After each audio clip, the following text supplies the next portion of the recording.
Hello everyone. आप सभी लोगों का नंदनी आईएएस के यूट्यूब प्लेटफॉर्म पर स्वागत है।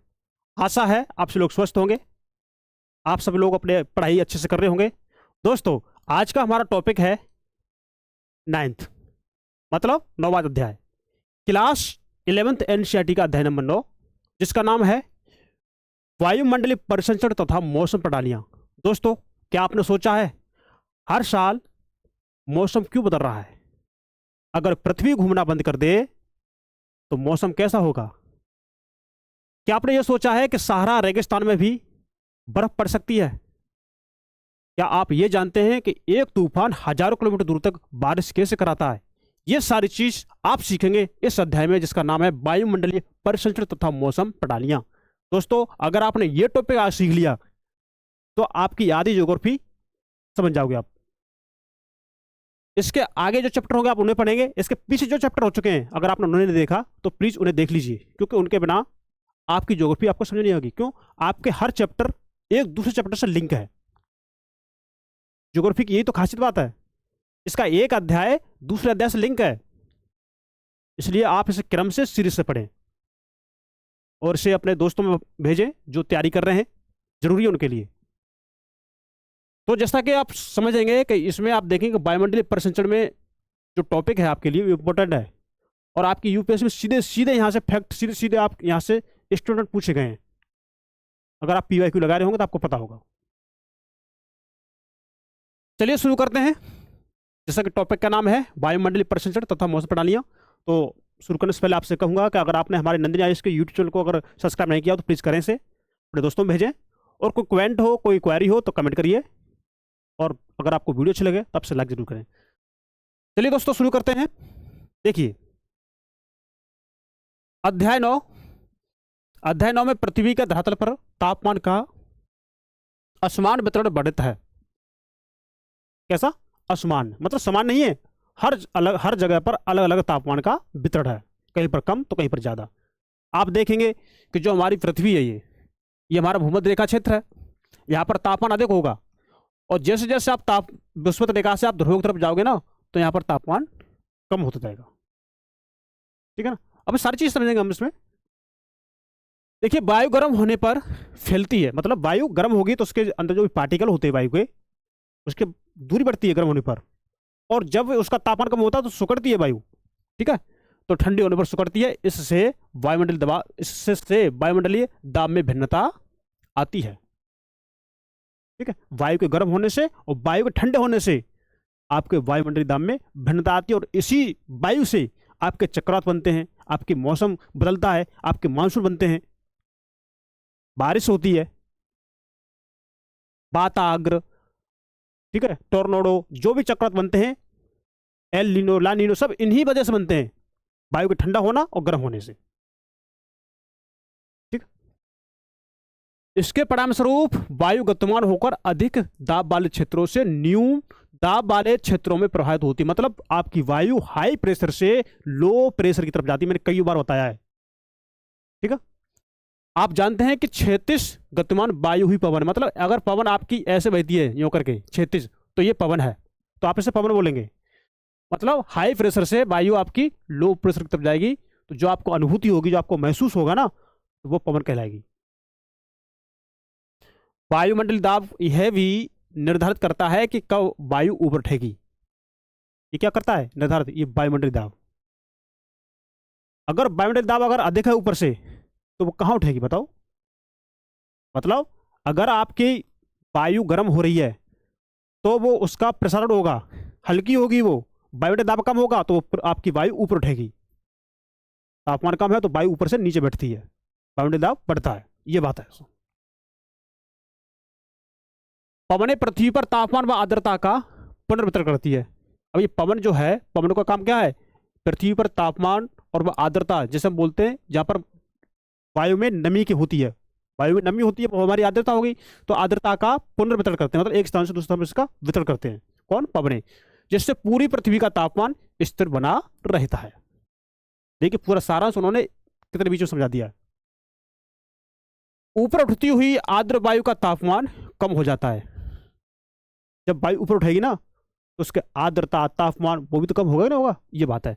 बादल बनते हैं और वर्षा होती है। इस अध्याय में वायुमंडलीय दाब भिन्नता के कारणों, वायुमंडलीय परिसंचरण संबंधी बल, वायु विक्षोभ, वायु राशियों का वर्णना, वायु राशियों के मिश्रण से मौसम संबंधी विक्षोभ व उष्णकटिबंधीय चक्रवातों के विवरण सम्मिलित हैं। ये सारी चीज इसमें पढ़ेंगे। ठीक है, तो दोस्तों शुरू से लेके एंड तक आप बने रहिए। पता नहीं कौन सी बात इंपॉर्टेंट हो, कौन सा इसमें स्टेटमेंट इंपॉर्टेंट हो जो आपकी यूपीएससी पूछ ले जाए, इसलिए आप इसे मिस ना करें, पूरा देखें, है ना, वीडियो पूरा देखें। अब देखिए वायुमंडलीय दाब। देखिए, क्या आप जानते हैं कि हमारा शरीर भी वायु दाब से प्रभावित होता है? हमारा शरीर है ना, इसके चारों तरफ भी वायु का दबाव पड़ रहा है। आप साथ महसूस ना कर पा रहे हो, लेकिन होता है रियल है। जैसे जैसे आप ऊपर ऊंचाई पर चढ़ते हैं या चढ़ते जाते हैं तो वायु विरल होती जाती है। मतलब वायु का विरल हो जाना, मतलब वायु दूर दूर हो जाना। वायु के अंदर जो भी कण होते हैं वो उनका दूर दूर हो जाना। और सांस लेने में कठिनाई होती है। जब वायु पास पास अगर नहीं होगी तो सांस लेने में कठिनाई होगी कि नहीं होगी? होगी। अभी तो हम सांस ले लेते हैं, क्योंकि वायु हमारे पास है, सघन अवस्था में। लेकिन जैसे आप ऊपर चढ़ेंगे तो वायु विरल होगी, आपको सांस लेने में कठिनाई होगी। अब देखिए, माध्य समुद्र तल से वायुमंडल की अंतिम सीमा तक एक इकाई क्षेत्रफल के वायु स्तंभ के भार को वायुमंडलीय दाब कहते हैं। अब देखिए, कोई समुद्री क्षेत्र है ना, समुद्र है, उसका कोई ऊपरी सतह जो हमारा एक इकाई क्षेत्रफल, मतलब हम 1 सेंटीमीटर ये मान लें और 1 सेंटीमीटर हम ये मान लें, या फिर हम 1 मीटर ये मान लें, 1 मीटर ये मान लें, तो इस पर जो भी वायु का दाब पड़ेगा वो हमारा क्या होगा? वायु दाब होगा। अब देखिए, वायु दाब को मापने की इकाई क्या होती है? मिलीबार होती है, जो आपके एग्जाम में सीधा सीधा पूछा जा सकता है कि मिलीबार होती है। दूसरी बात यह है कि देखिए, समुद्र तल पर औसत वायुमंडलीय दाब, जो आपके समुद्र तल की बात हो रही है, समुद्र तल पर औसत वायुमंडलीय दाब 1013.2 मिलीबार होता है। थोड़ा ध्यान रख लीजिए, जो चाहो तो आप इसे लिख लीजिए अपनी कॉपी पर, ठीक है ना। ध्यान से सुनेंगे, ध्यान से पढ़ेंगे, ठीक है, और कोई भी चीज मिस नहीं करेंगे। देखिए, गुरुत्वाकर्षण के कारण धरातल के निकट वायु सघन होती है। क्या करें? ये जो गुरुत्वाकर्षण बल है ना, इसके कारण धरातल के निकट वायु सघन होती है। मतलब ये हमारा गुरुत्वाकर्षण बल है ना, ये वायु को अपनी तरफ खींच रहता है, इसलिए वायु यहां पर विरल नहीं हो पाती, तो दूर नहीं हो पाती, ठीक है। और इसी के कारण वायु दाब अधिक होता है आपके धरातल पर। वायु दाब को मापने के लिए पारद वायु दाब मापी अथवा निर्द्रव बैरोमीटर का प्रयोग किया जाता है इसको नापने के लिए। अब देखिए, इन उपकरणों के विषय में जानने हेतु तो भूगोल में प्रयोगात्मक कार्य भाग 1 NCERT 2006 देखें। तो हमें प्रैक्टिकल थोड़ी नहीं करना, हमें तो अपनी एग्जाम निकालनी है, ठीक है। वायु दाब ऊंचाई के साथ घटता है, वायु दाब ऊंचाई के साथ घटता है। जैसे अभी हमने आपको बताया कि वायु गर्म होती है, जब गर्म होगी तो वो ऊपर उठेगी, ऊपर उठेगी तो उसका होगा प्रसारण। भाई वायु जब ऊपर उठती है प्रसारण होगी तो उठती है, पर जब जैसे जैसे ऊंचे उठेगी फिर उसका तापमान कमी आती है। जब तापमान कमी आएगी तो फिर उसकी संघनन अवस्था बनेगी, तो संघनन अवस्था बनेगी तो उसके बादल बनेंगे, बारिश होगी, ये अवस्था है इसकी। ऊंचाई पर वायुदाब भिन्न स्थानों पर भिन्न भिन्न होता है। ये ऊंचाई पर देखेंगे वायुदाब अलग अलग स्थानों पर अलग अलग होता है, और यह भिन्न भिन्नता ही वायु में गति का मुख्य कारण है। अब किसी स्थान का तापमान हाई है तो वहां पर लो प्रेशर होगा ऊंचाई पर, और किस स्थान का तापमान कम है तो वहां हाई प्रेशर होगा। तो ये आप क्या होगा? आपके वायुदाब में भिन्नता होगी। जब वायुदाब में भिन्नता होगी तो आपकी वायु हाई प्रेशर से कहां जाती है? लो प्रेशर की तरफ जाती है। तो इसलिए आपको देखेंगे कि कभी कभी तूफान आते दिखते हैं, आंधियां आती दिखती हैं आपको, चक्रवात आते दिखते हैं। चक्रवात कैसे बनते हैं ये हम सारी चीज अभी इसमें देखेंगे। अर्थात पवनें उच्च वायुदाब क्षेत्रों से कम वायुदाब क्षेत्रों की तरफ चलती हैं, मतलब हाई प्रेशर से लो प्रेशर की तरफ ये भागती हैं। अब देखिए, वायुदाब में ऊर्ध्वाधर भिन्नता, वायुदाब में ऊर्ध्वाधर भिन्नता आप देखेंगे। देखिए, वायुमंडल के निचले भाग में वायुदाब ऊंचाई के साथ तीव्रता से घटता है। मतलब वही एक बात को इन्होंने कई बार लिख दिया। देख लीजिए, यह आपकी क्लास 11वीं की एनसीईआरटी। और एक बात और है कि इन्होंने आगे लिखा है, जो कॉन्सेप्ट समझाने वाले होते हैं ना, समझने वाले, वो 2 लाइन में लिख दिए हैं, और जिनको हम समझ चुके हैं तो उनको बार बार लिख रहे हैं, हम इसको आगे देखेंगे इस एनसीईआरटी में, है ना। तो देखिए, वायुमंडल के निचले भाग में वायुदाब ऊंचाई के साथ तीव्रता से घटता है। जैसे ऊंचाई बढ़ेगी तो क्या होगा, वायुदाब में कमी होगी। यह ह्रास दर प्रत्येक 10 मीटर की ऊंचाई पर 1 मिलीबार होता है। मतलब अगर आप 10 मीटर ऊंचे जाओगे ना, आप 10 मीटर जैसे ही ऊंचे जाओगे तो उससे क्या होगा, एक मिनट, 10 मीटर जैसे आप ऊपर जाओगे तो आप देखेंगे 1 मिलीबार, 1 मिलीबार क्या होगा, दाब का ह्रास होता है, वायुदाब का ह्रास होता है। मतलब वायुदाब कम होती है। अगर जैसे जैसे आप 10 मीटर ऊंचे पहुंच गए तो 1 मिलीबार दाब कम हो गया वायु का। आप 20 मीटर ऊंचे जाओगे, 20 मीटर ऊंचे जाओगे तो क्या होगा, 2 मिलीबार वायुदाब कम होगा। अब जैसे ही 100 मीटर ऊंचे जाओगे तो क्या होगा, 10 मिलीबार वायुदाब कम होगा। 1000 जाओगे तो 100 कम हो जाएगा। ठीक है ना, ये बात है। वायुदाब सदैव एक ही दर से नहीं घटता। वायुदाब क्या है, एक दर से नहीं घटता, अलग अलग दर से घटता है, जो साड़ी में उन्होंने बता दिया। देखो साड़ी देख लेते हैं हम। निश्चित ऊंचाई पर मानक तापमान वायुदाब है ना। अब देखिए, इस तरह आप देखेंगे समुद्र तल पर कितना है, समुद्र तल पर है 1013.25 मिलीबार में। तापमान कितना है यहाँ पर, 15.2 सेंटीग्रेड डिग्री सेल्सियस, है ना। अब देखिए, 1 किलोमीटर जैसे आप ऊपर जाओगे, बात हो रही है समुद्र तल की, किसकी, समुद्र तल की, तो यहां पर वायुदाब हो जाएगा 898.76 मिलीबार में, और इसमें तापमान हो जाएगा 8.7 डिग्री सेल्सियस। कहाँ 15, कहाँ 8, डबल, मतलब संभव होता है, अनुमान होता है, लगभग डबल कम हो गया। ठीक है, लगभग में 5 किलोमीटर जैसा आप ऊपर जाओगे समुद्र तल से तो आप देखेंगे 540.48 मीटर ये मिलीबार कम हो जाएगा। मतलब जैसे आप 5 किलोमीटर ऊपर जाओगे तो ये जो मिलीबार में दाब है कितना होगा, 540.48, और तापमान कितना हो जाएगा मालूम है, -17.3 डिग्री सेल्सियस। 10 किलोमीटर जैसे आप ऊपर जाओगे तो ये हो जाएगा 265 मिलीबार में, और तापमान हो जाएगा -49.7। ठीक है, ठंड लगेगी आपको। तो वायुमंडल में औसत वायुदाब और तापमान को प्रस्तुत ये करती है। ठीक है, ये साड़ी जो हमने आपको बता दी, इसमें वायुमंडल में औसत वायुदाब और तापमान को ये प्रस्तुत करी है, कितना तापमान होता है और कितना वायुदाब होता है, कितनी कितनी ऊंचाई पर, ये साड़ी ने आपको बता दिया। चाहो तो आप इसका स्क्रीनशॉट ले लीजिए, ये चाहो तो आप इसको नोट कर लीजिए, इच्छा आपकी। अब देखिए, ऊर्ध्वाधर दाब प्रवणता, है ना, ऊर्ध्वाधर दाब प्रवणता क्षैतिज दाब प्रवणता की अपेक्षा अधिक होती है। अब बात ये बोल रहे हैं कि जैसे जैसे आप ऊंचाई पर जाओगे ना, आप ऊंचाई पर जाओगे, जैसे वायु हमारी ऊंचाई पर जा रही है तो यहाँ का दाब कम होगा, यहाँ दाब अधिक होगा। ठीक है ना, यहाँ दाब अधिक होगा, यहाँ दाब कम होगा।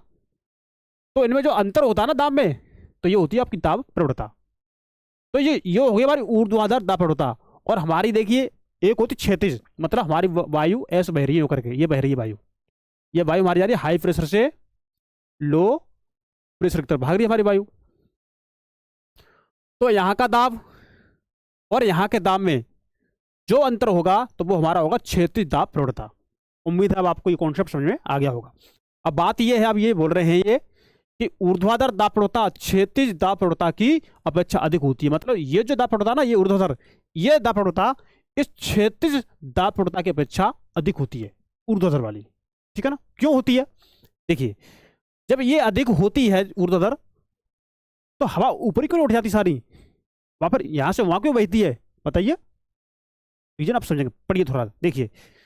लेकिन इसके विपरीत दिशा में कार्यरत गुरुत्वाकर्षण बल से यह संतुलित हो जाती है। मतलब अब जो ऊर्ध्वाधर जो वायु हमारी उठ रही है ना, इस पर लगता है गुरुत्वाकर्षण बल, इसलिए वायु हमारी संतुलित रहती है। ठीक है ना, अगर ये स्टूडेंट बन जाए आपकी एग्जाम में तो आधे से ज्यादा बच्चे गलत कर देंगे, अगर इन्होंने एनसीईआरटी अगर सही से नहीं पढ़ी तो। कोई एडवांस में भी नहीं पढ़ाते इस चीज को, मैं आपको बता दूं। ठीक है, शॉर्ट नोट्स बढ़ा दिया, शॉर्ट नोट बढ़ा दिया भाई, लो पढ़ लो, इसी से कर लो, इसी रिवीजन कर लो। फिर रिजल्ट क्यों कम आता है बताइए, यही वजह है। यही वजह है। सिलेबस बड़ा है, एनसीईआरटी पढ़ते नहीं है, टाइम बचाते हैं। तो इसलिए हम कह रहे हैं अपने एग्जाम से जाने से पहले आप एक बार एनसीईआरटी जरूर पढ़ के जाइए। खुद से पढ़ोगे नहीं पढ़ पाओगे, हम आपको बता दें। अगर आप खुद से पढ़ोगे नहीं पढ़ पाओगे, एक चैप्टर पढ़ोगे, दो पढ़ोगे, तीन पढ़ोगे, इससे ज़्यादा नहीं पढ़ोगे। किसी का सहारा लेके पढ़ोगे तो कर ले जाओगे। इसलिए आप लोग साथ रह करके अपनी एनसीईआरटी कवर कर लीजिए, जो आपके लिए बहुत जरूरी है। हाँ, कुछ इसमें चैप्टर है कठिन, मैं ये नहीं कह रहा इसमें चैप्टर कठिन नहीं है, कुछ चैप्टर इसमें कठिन है। जो आपने भूआकृति विज्ञान पढ़ा था इससे पहले वो चैप्टर कठिन था, हमने उसको आसान किया। जो जरूरी था हमने उसको पढ़ाया, एक्सप्लेन किया, चित्र बनाए। और जो जरूरी नहीं था, देखो आपकी एनसीईआरटी भी जानती है, जो इंपॉर्टेंट है उसको फिगर बना करके किसी न किसी तरह समझा देगी, और जो इंपॉर्टेंट नहीं होगा तो उसको बस लिख देगी वो। लाइक इंपॉर्टेंट तो सभी चीज़ें आपके एनसीईआरटी में, लेकिन ज़्यादा इंपॉर्टेंट की बात हो रही है। इसलिए आप लोग उन्हें कर लीजिए अगर आपको परीक्षा पास करनी है तो, नहीं तो फिर राम भरोसे गाड़ी, है ना। चलिए चलते आगे। अतः ऊर्ध्वाधर पवनें अधिक शक्तिशाली नहीं होती। क्यों नहीं होती? क्योंकि इन पर लगता है गुरुत्वाकर्षण बल। कितना ये स्टेटमेंट है ना, अगर आप इसे एस टू एस अगर याद भी कर लेंगे, याद मत करिए, इसे थोड़ा समझ लेंगे। समझना क्या है? बस समझना यह है कि जो हमारी वायु ऊपर उठती है, ऊर्ध्वाधर वायु उठती है हमारी ऊपर, उनकी दाब प्रवणता अधिक होती है। जो वायु हमारे क्षैतिज बहती हैं, जो हमें पवन के रूप में महसूस होती है, उनकी दाब प्रवणता कम होती है। लेकिन फिर हमारी वायु नीचे से उठकर ऊपर क्यों नहीं जाती? जब हमारी ऊर्ध्वाधर पवनों की प्रवणता अधिक होती है तो फिर हमारी सारी वायु उठकर नीचे से ऊपर क्यों नहीं जाती? क्योंकि उस पर हमारा काम करता है गुरुत्वाकर्षण बल, इसलिए उसको वापस खींच रहता है। ठीक है ना? ठीक है, चलिए तो फिर आगे। वायुदाब का क्षैतिज वितरण। पवनों की दिशा व वेग के संदर्भ में वायुदाब में अल्प अंतर भी अत्यधिक महत्वपूर्ण है। ठीक, वायुदाब के क्षैतिज वितरण का अध्ययन समान अंतराल पर खींची गई समदाब रेखाओं द्वारा किया जाता है। किसके द्वारा? समदाब रेखाओं के द्वारा। इससे पहले हमने टॉपिक में पढ़ाया था आपको समताप रेखाएं, जहां तापमान समान होता है वो रेखा वहीं पर मिलती हैं। अब बात आती है समताप रेखाएं, तो जहां वायु का दाब समान होगा ये रेखाएं वहीं पर खींची जाती हैं, वहीं मिलती हैं। सेम कॉन्सेप्ट है समताप रेखाओं का और समताप रेखाओं का। ठीक है ना? अब देखिए, समदाब रेखाएं वे रेखाएं हैं जो समुद्र तल से एक समान वायुदाब वाले स्थानों को मिलाती हैं। वही बात तापमान वाली, जहां तापमान समान है समताप रेखा वहां से खींची जाती है। अब बात आ रही है वायुदाब की, कि जहां समुद्र तल से समान वायुदाब है तो उन्हें स्थानों को मिलाने वाली जो रेखा खींची जाएगी ना, तो वो आपकी समान वायुदाब वाली समदाब रेखाएं कहलाएंगी। कितना सिंपल कॉन्सेप्ट है। दाब पर ऊंचाई के प्रभाव को दूर करने और तुलनात्मक बनाने के लिए क्या बोल रहे हैं? ये बोल रहे हैं जैसे आप दाब पर ऊंचाई के प्रभाव को दूर करने पर, अब ये है कि देखो कोई दाब पड़ रहा है कहीं पर, तो उस पर क्या होता है? ऊंचाई का प्रभाव पड़ता है, ऊंचाई का प्रभाव पड़ता है। तो ही बात ये कह रहे हैं कि दाब पर ऊंचाई के प्रभाव को दूर करने और तुलनात्मक बनाने के लिए वायुदाब मापने के बाद इसे समुद्र तल के स्तर पर घटा लिया जाता है। किसके स्तर पर? समुद्र तल के स्तर पर। समुद्र तल पर वायुदाब वितरण मौसम मानचित्रों में दिखाया जाता है। किसमें? मौसम मानचित्रों में। जो आपने मौसम मानचित्र देखे होंगे उसमें आप देखिए ये वायुदाब का वितरण दिखाया गया होगा। चित्र 9.1 में देखिए, विभिन्न वायुदाब परिस्थितियों में समदाब रेखाओं की आकृति दर्शाता है और निम्नदाब प्रणाली एक या अधिक समदाब रेखाओं से घिरी होती है। निम्नदाब प्रणाली क्या है? कि निम्नदाब प्रणाली क्या होगी कि एक ही रेखा या इससे अधिक समान दाब वाली रेखाओं से घिरी होगी, जिसके केंद्र में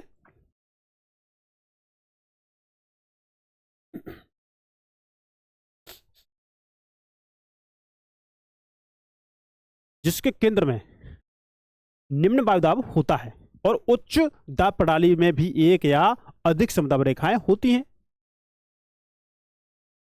उच्च वायुदाब प्रणाली होती है ना, उसमें भी हमारी एक या अधिक समदाब रेखा होती है जिनके केंद्र में उच्चतम वायुदाब होता है। ठीक है ना? अब देखिए ये हमारी उच्च है, ये रही उच्च हमारी, ठीक है। अब ये हमारा 1018 मिली बार है, ये रहा। अब तो ये इसको देखो, इसको मिला रहा है 1018 मिली बार से ही तो मिल रहा है ये, बताइए। अब हमारे ये निम्न वायुदाब क्षेत्र है 14 मिली बार, देखिए रे। तो इसके चारों आप देखेंगे 1016 मिली बार ये रही, ये घूमी हुई है। अब इसको देखिए, ये निम्न है, 1014 मिली बार हो गया, 1016 मिली बार हो गया, है ना। देखो 1016 मिली बार, 1016 मिली बार, ये आपस में मिल रही हैं। अब ऐसा तो नहीं होगा इसमें बीच बीच में आके कट के घुस जाए, नहीं ऐसा नहीं होता, ये घूम के जाती है, जैसा आपको दिखाया गया। अब देखिए ये हमारी उच्च है 1020 मिली बार, ये हमारी उच्च है, उच्च जो है ना, ये हमारा कोर हो जाता है। अब हम थोड़ा इस चित्र को देख लेते हैं, ये देखिए, ये ठीक उसी तरह खींचे गए हैं जैसे हमने इससे पहले चैप्टर में, 8वें चैप्टर में हमने क्या पढ़ा था, समान ताप वाली रेखाएं। तो मैं आपको थोड़ा एक डायग्राम बना के दिखा दूं मैं आपको, इससे पहले आप थोड़ा सा समझेंगे। देखिए ये हमारा यहाँ पर 1015 मिली बार वायुदाब है, तो ये जो हमारी रेखा है ना, ये 1015 मिली बार से ही मिल रही है, वायुदाब रेखा यही खींची गई है। देखिए खींची गई, बोलेगे सर आप, हाँ खींची गई है, देखो ये खींची जा रही है, ये खींची गई 1005 1005 पर ही खींची जा रही है।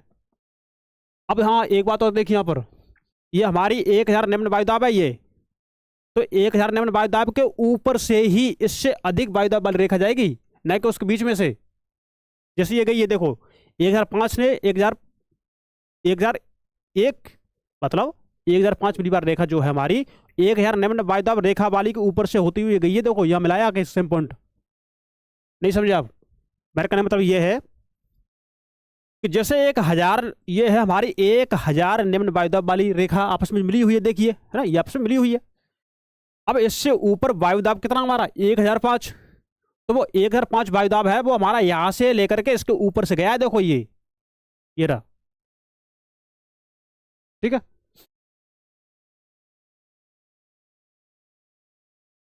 तो ये बात है।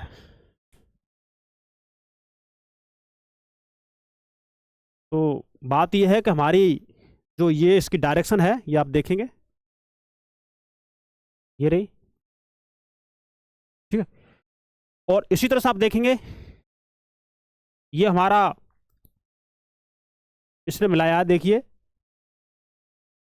ये 1020 और ये 1025 1030, ये उच्च है, ये 1030 उच्च है।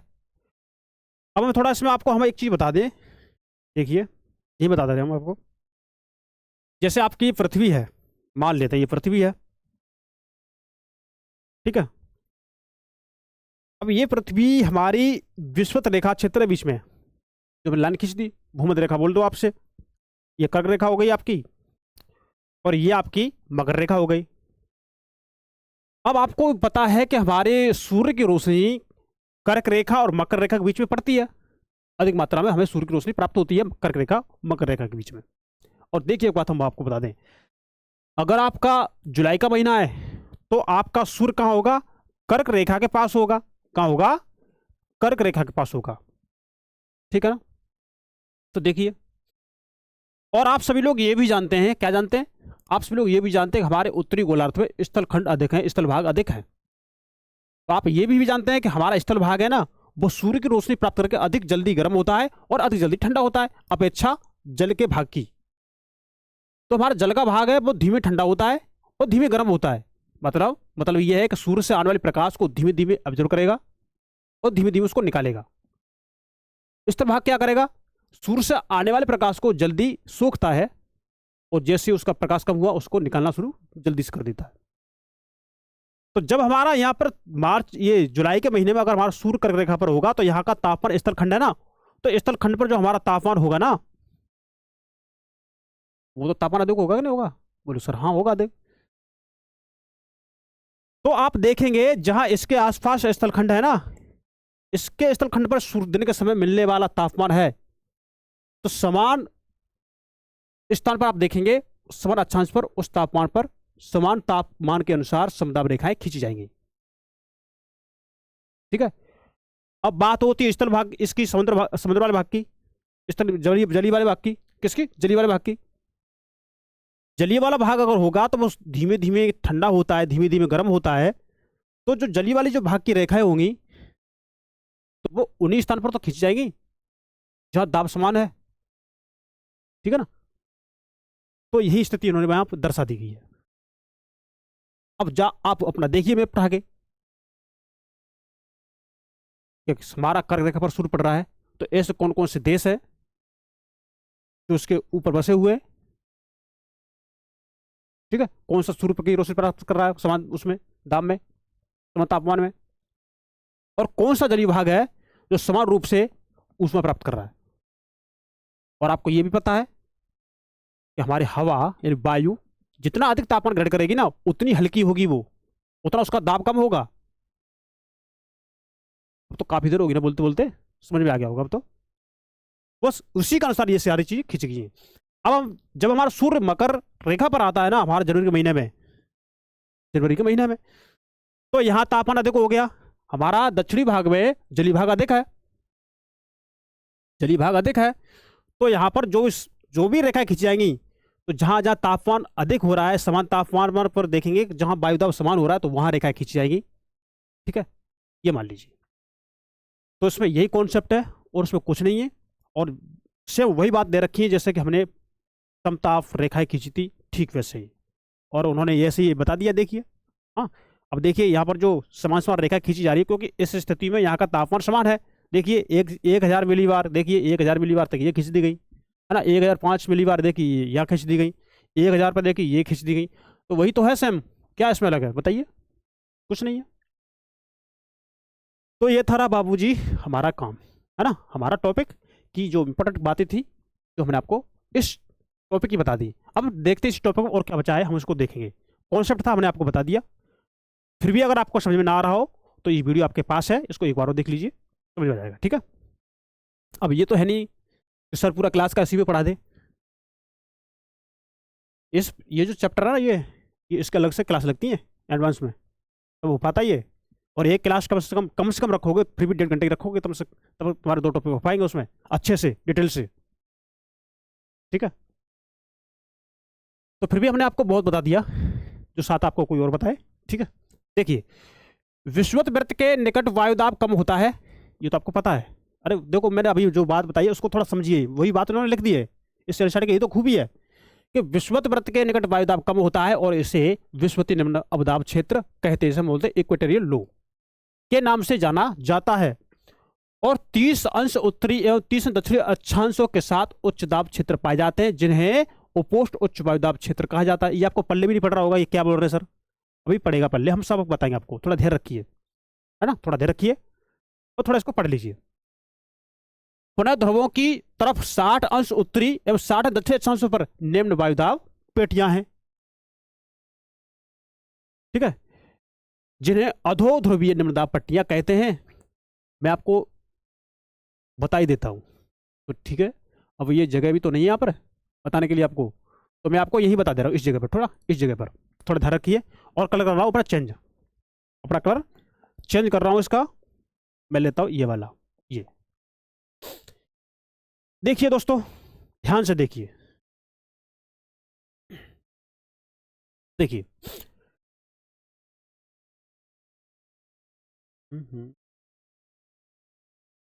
मैं नया पेज आ नहीं सकता। हम्म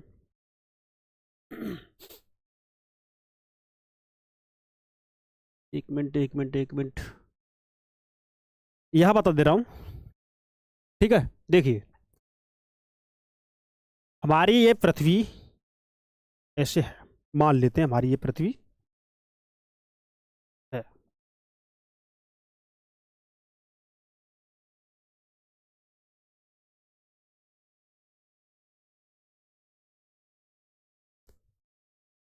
थोड़ा ध्यान से देखेंगे,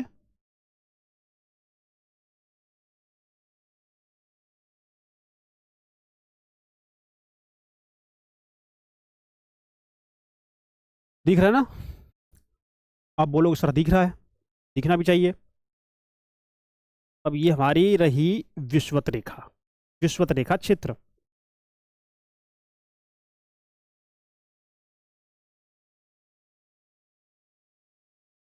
एक मिनट एक ये क्या हो गया? ये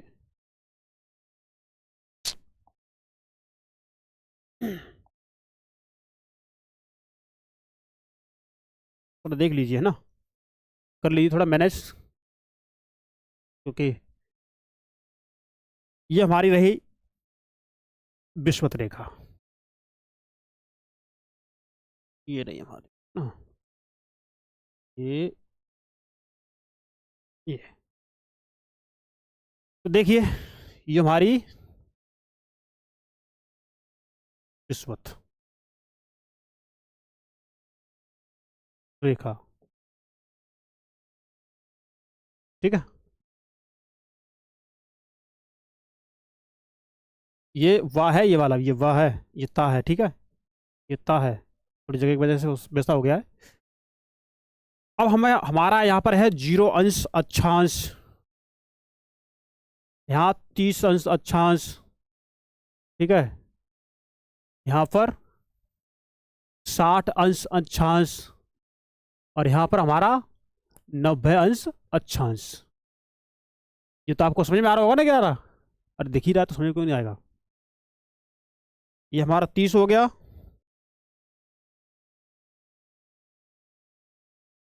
60, और ये हमारा ये 90। तो एक ट्रिक रख लीजिए अपने दिमाग में याद, क्या? देखिए, low pressure high pressure, low pressure high pressure, क्या? Low pressure high pressure, low pressure high pressure, ये याद रख लोगे नहीं रख लोगे? रख लोगे। देखिए, हमारा जो 0 विस्फोट वृत्त है ना, यहाँ पर हमारा होता है लो प्रेशर LP, ठीक। 30 पर हमारा क्या होगा? 30 अंश अक्षांश पर HP हाई प्रेशर। 60 अंश पर क्या होगा हमारा? Low pressure. और 90 पर क्या होगा हमारा? High pressure. हाई प्रेशर यहाँ लिख दे रहा हूँ, हाई प्रेशर यहाँ लिख जाएगा, हाई प्रेशर, ठीक है ना। सेम कंडीशन आपके नीचे होगी, हाई प्रेशर, लो प्रेशर और हाई प्रेशर। अभी बनते कैसे प्रेशर? देखिए, अगर आपको कुछ भी याद ना आ रहा हो, तो सर हमें कुछ याद ही नहीं आ रहा इसमें, हमारी ये वायु कैसे बहती है, कैसे क्या होता है, तो आप इनको थोड़ा याद रख लीजिए। देखिए, हमारा जो विषुवत रेखा व्रत होता है, ये हमारा सूर्य की किरणें यहाँ पर सीधी पड़ती हैं, तो हमारा यहाँ पर लो प्रेशर बनता है, क्या? Low pressure. और इसके ऊपर जैसे आप बढ़ेंगे ऊपर, तो इसके ऊपर हाई प्रेशर हो गया, फिर लो हो गया, फिर हाई हो गया।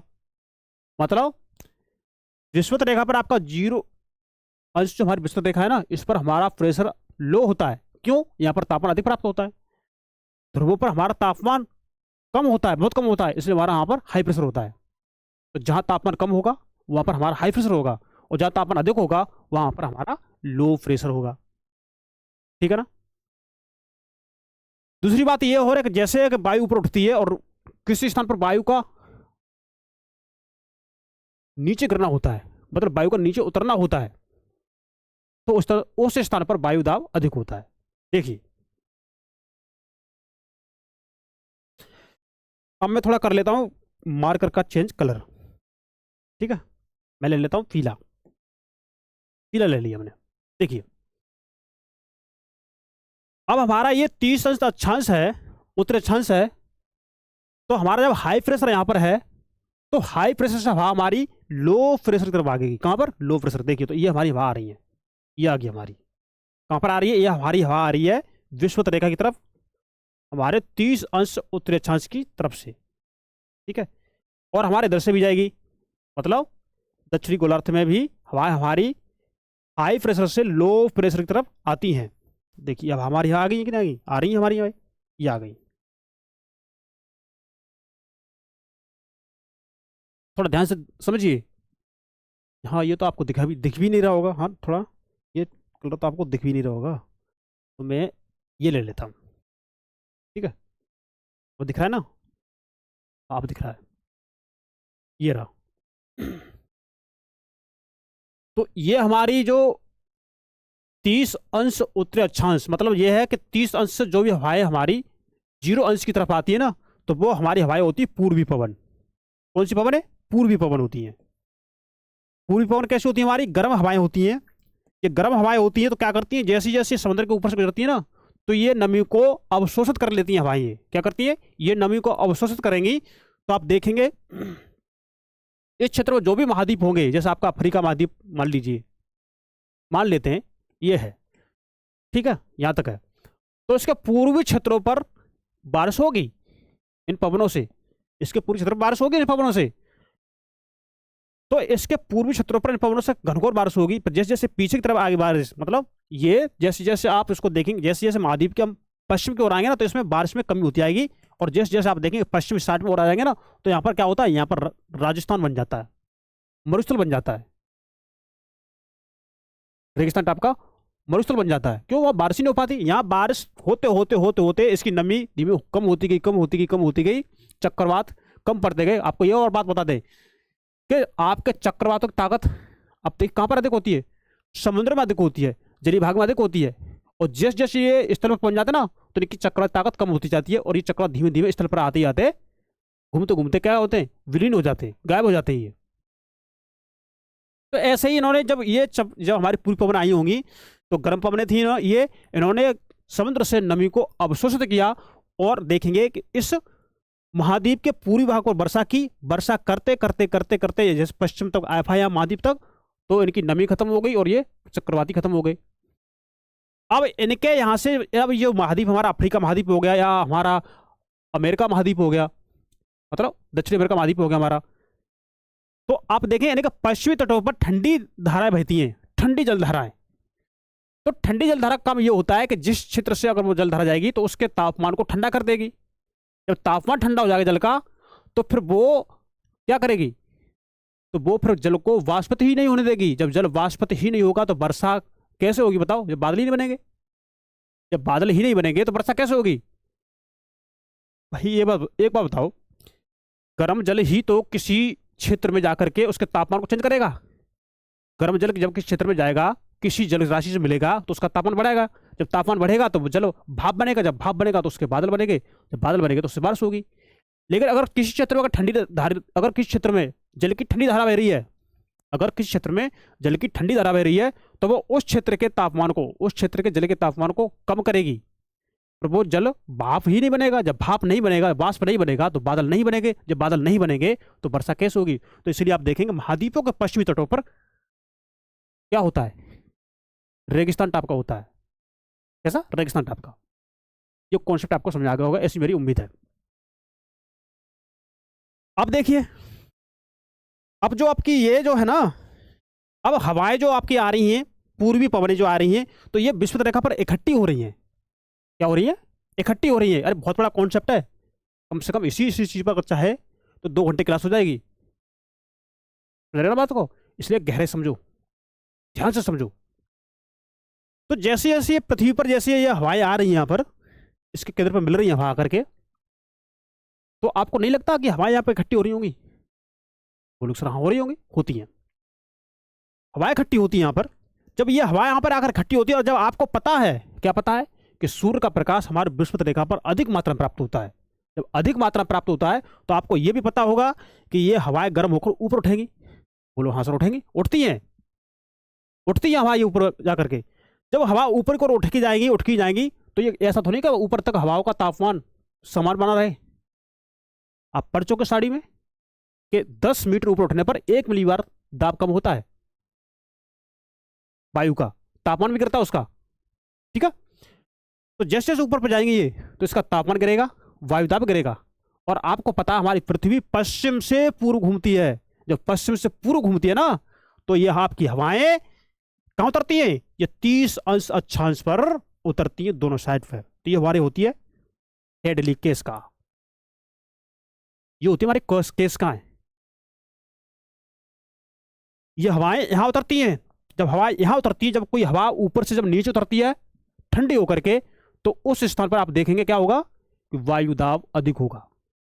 वायुदाब अधिक होगा, फिर वही क्रिया क्या कि आपकी हवा हाई प्रेशर से लो प्रेशर की तरफ आएगी, हाई प्रेशर से लो प्रेशर की तरफ आएगी। फिर वही कॉन्सेप्ट, ये चक्र आपको समझ में आ गया होगा। उम्मीद है यह बात आपको समझ में आ गई होगी। अब इस पर, हाँ, जब यह हवा आपकी ये वायु हाई प्रेशर से लो प्रेशर की तरफ आती है और जब ऊपर उठती है, ये तापमान कम होता है, फिर नीचे बैठती है, आपके पृथ्वी घूर्णन से इस पर लगता है कोरियोलिस बल, तो इसकी दिशा को चेंज कर करके फिर ये हवा को नीचे बैठा देता है। ये हवा कहाँ उतरती है? आपके 30 अंश उत्तरी अक्षांश, 30 अंश दक्षिणी अक्षांश पर ये उतरती हैं। उम्मीद है आपको कॉन्सेप्ट क्रिस्टल क्लियर हो गया होगा, ऐसा शायद आपको कोई पढ़ाए। ठीक है ना? चलिए भैया, अब देखिए, अब हमारे विषुवत रेखा के आसपास क्षेत्रों की बात हमने कर ली, कर्क रेखा मकर रेखा बीच के क्षेत्र की बात हमने कर ली है। अब हम बात करते हैं 60 अंश उत्तरी अक्षांश, 60 अंश दक्षिणी अक्षांश की। ठीक है ना? तो देखिए, आपको पता है कि हवा हमारी, वायु हमारी हाई प्रेशर से लो प्रेशर की तरफ भागती है, चलती है, प्रवाहित होती है, बहती है। ठीक है ना? तो आपकी हवा अब चलेगी हवा हमारी हाई प्रेशर से लो प्रेशर की तरफ। तो ये हवा जा रही है, देखो ये जा रही है। तो ये हो गई आपकी पच्छांशी, जो पछुआ पवन है, तो ये आपकी हवा हो गई पछुआ पवन। तो अगर आपको कोई पूछे तो पछुआ पवन कहाँ चलती है, तो आपकी पछुआ पवन है 30 अंश उत्तरी अक्षांश से 60 अंश उत्तरी अक्षांश के बीच, और 30 अंश उत्तरी दक्षिणी अक्षांश से लेकर के 60 अंश दक्षिणी अक्षांश के बीच आपकी पछुआ पवनें चलती है। और एक बात तो ध्यान रखिए, वो क्या? वो ये है कि यहां जो महाद्वीप होगा, जो भी कोई भी महाद्वीप हो, मुझे नहीं पता, मतलब आपके अनुसार बोल रहा हूं मैं, जैसे आपको नहीं पता, मुझे तो पता है लेकिन आपको नहीं पता, मान लीजिए मुझे नहीं पता, तो आप ये ध्यान रखिए, यहां पर कोई भी महाद्वीप हो, आप मान लीजिए कोई भी हो, तो इनके लिए तो ये पश्चिमी तट होगा ना, इन महाद्वीपों के लिए। ये जो महाद्वीप है ना, ये इन महाद्वीपों के लिए ये होगा पश्चिमी तट, ये वाला क्षेत्र, ये वाला। तो ये हवा यहां से नमी को अवशोषित कर करके इस क्षेत्रों में बारिश कराएगी, इन क्षेत्रों में बारिश कराएगी, और धीमे धीमे धीमे धीमे इन क्षेत्रों की बारिश यहां तक कम होती जाएगी, तो इन क्षेत्रों कभी कभी इन क्षेत्रों में भी रेगिस्तान बन जाता है। ठीक है? तो ये हमारे उत्तरी भाग की बात रही। अब हम बात करते हैं दक्षिणी भाग की। क्या? 30 अंश दक्षिणी अक्षांश से लेकर के 60 अंश दक्षिणी अक्षांश के बीच में हमारी हवा हाई प्रेशर से लो प्रेशर की तरफ जा रही है। देखिए ये जा रही है भाई, ये भी हमारे पछुआ पवन है। अब हम आपको ये बात बता दें क्या, कि आपके उत्तरी भाग में स्थलखंड अधिक है और दक्षिणी भाग में आपका जलीय भाग है। तब स्थलखंड है नहीं है, जलीय भाग है, तो आपकी हवा झर झर झर झर करके जल में चलेगी, झर झर झर करके। तो 40 अंश पर से हम बोलते गर्जता 40सा, गर्जता 40सा। 50 अंश पर बोलते हैं दक्षिणी पच्छांश रेखा। ठीक है? और 60 अंश पर बोलते हैं तीस्ता या साष्टा के नाम से जानते हैं हम। तो आपने इनके नाम ना सुने हो तो आप सुन लीजिए। अब हमने 60 जीरो से लेकर 60 अंश, जीरो से लेकर 60 अंश के बीच में हमने सारी चीज देख ली। अब हम बात करेंगे किसकी? ध्रुवीय क्षेत्र की, जो आपके 60 अंश उत्तरी अक्षांश से लेकर के 90 अंश उत्तरी अक्षांश के बीच, और आप देखेंगे 60 अंश दक्षिणी अक्षांश से लेकर के 90 अंश दक्षिणी अक्षांश के बीच ध्रुवीय क्षेत्र तो हुआ आपका। ध्रुवीय क्षेत्र तो हुआ, जी हाँ हुआ। तो आप ये देखेंगे, देखिए क्या, कि यहां पर जो है ना, यह हमारा क्या है, यह हमारा हाई प्रेशर है, मतलब पृथ्वी का हाई प्रेशर है ध्रुवों पर। ठीक है? तो आपको पता हमारी हवा हाई प्रेशर से लो प्रेशर की तरफ जाती है, तो आपकी हवा ये आ रही है। ठीक है? ये आ रही है, और यहां पर, हाँ देखिए, यहां पर इनकी जो दिशा है ना, पूर्व दिशा अधिक मात्रा में होती है पवनों की। ठीक है? सेम कंडीशन ये होगी इनकी। और फिर पवन ये जो घूमती है ना, एक स्थान से दूसरे स्थान पर चक्कर लगता है, घूमना इनका, तो पृथ्वी घूर्णन से इन पर बल कार्य करता है। ठीक है ना? तो फिर ये इनका एक चक्कर, यहां से हवा ऊपर उठेगी लो प्रेशर से, तो धीमे धीमे घूम करके यहाँ उतरेगी, फिर यहाँ जाएगी, फिर यहाँ उतरेगी। सेम कंडीशन यहाँ पर हो रही थी, सेम कंडीशन आपकी यहाँ होगी, इन क्षेत्रों में होकर के। ठीक है? तो ये इनको हो गए केशिका, कोशिकाएं जो बन जाती हैं, केशिकाएं बन जाती है ना, एक स्थान से दूसरे स्थान पर जो हवा का संचलन होता है, मतलब हवा यहाँ से गई उठी, और यहाँ से उठ करके आप देखेंगे यही लौट कर आ गई, यही लौट कर आ गई। किसकी तो होगी, एक चक्कर हो गया आपके बाई का। तो ये कॉन्सेप्ट रहा हमारा, इंपॉर्टेंट था। ठीक है? और अगर आपको इसमें कुछ समझ में ना आ रहा हो तो वीडियो आपके पास है, एक बार फिर देख लीजिए। तो जितना आपके एनसीईआरटी में दे रखा है उतना हमने आपको बता दिया, इससे ज़्यादा ही बता दिया, ठीक है। और यही सारी बात अब इन्होंने इसमें लिख दी है। और एक बात और हम आपको बता दें, चलो हम आगे बताएंगे, अभी नहीं। अगर वो बात अगर आपको अभी बता दी तो आपके माइंड में हो सकता है एक तरह से खिचड़ी पक जाए, फिर आपको लगेगा सर ने क्या बता दिया, मतलब इतना सारी चीज़ बता दिया, हम कैसे याद रखें। तो हमें कहाँ रखनी याद, बताओ, हमें याद थोड़ा नहीं करना ये सारी चीज़ें। हमने आपसे पहले भी कहा कि ज्योग्राफी आपको रटने ही नहीं है, ज्योग्राफी आपको केवल समझना है। और समझेंगे कब, जब सीरियस से पढ़ रहे हैं, क्रम से पढ़ते आ रहे हैं। आपने क्लास 6 से लेकर क्लास 10 तक ज्योग्राफी पढ़ी होगी। अगर आपने वो ज्योग्राफी अगर अच्छे से पढ़ी होगी ना, तो आप क्लास 11 में जब घुसे होंगे, तो मैं ये मानता हूँ हाँ क्लास 11 से आप पढ़ना शुरू कर रहे होंगे, तो आपको मैं बता दूँ आपके क्लास 11th के जो चैप्टर हैं ज्योग्राफी के वो थोड़े हार्ड हैं, उनकी भाषा उनके सब थोड़े हार्ड हैं, समझना मुश्किल है। लेकिन जो इंपॉर्टेंट थे वो हमने आपको समझा दिए। अब उन सारी चीज़ों को आप इसमें देख चलेंगे, अब उसका तो आपको यहाँ फायदा होगा, ठीक है।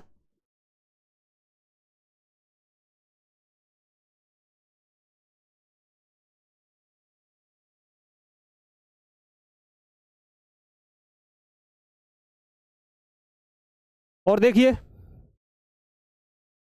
अब हम यहाँ तो पढ़ चुके थे पहले, ठीक। अब हम इसको देखेंगे आगे कि जैसे, अब हम एक बार इसको हम फिर दोबारा पढ़ लेते हैं, क्योंकि हमने अभी इसको फिगर को देखा है, समझा है इसको हम। तो बात वही लिखी थी कि विषुवत वृत्त के निकट वायुदाब कम होता है और इसे विषुवतीय निम्न अवदाब क्षेत्र के नाम से जाना जाता है। अब वही बात लिखी हुई है, देख ली इसको एक बार। 30 अंश उत्तरी व 30 अंश दक्षिणी अक्षांशों के साथ उच्च दाब क्षेत्र पाए जाते हैं, जिन्हें उपोष्ण उच्च वायुदाब क्षेत्र कहा जाता है। पुनः ध्रुवों की तरफ 60 अंश उत्तरी व 60 अंश दक्षिणी अक्षांशों पर निम्न दाब पेटियां हैं, है ना, वही चीज लिखी हुई इस पे।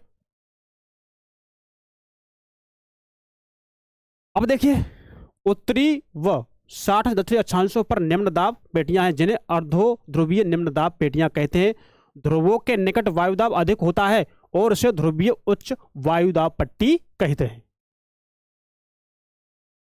ये वायुदाब पट्टियां स्थायी नहीं है, सूर्य के किरणों के विस्थापन के साथ ये पट्टियां विस्थापित हो जाती हैं। तो यही बात मैं आपको बताने वाला था, लेकिन मैंने कहा मैं आपको आगे बताऊंगा। तो देखिए, जो वायुदाब हमारी पट्टियां होती है ना,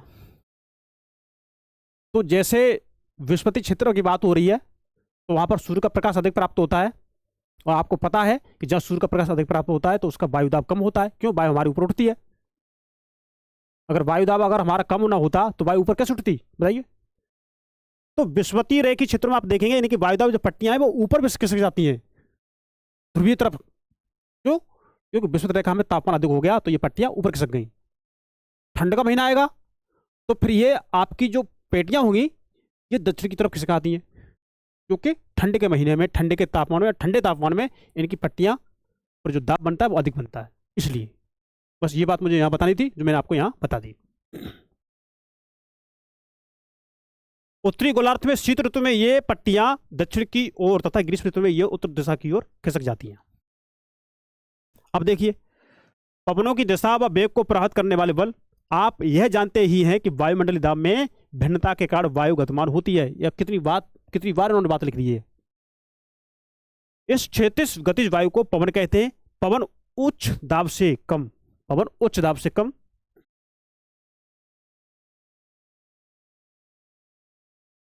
उच्च दाब से कम दाब की तरफ प्रभावित होती है, ठीक है।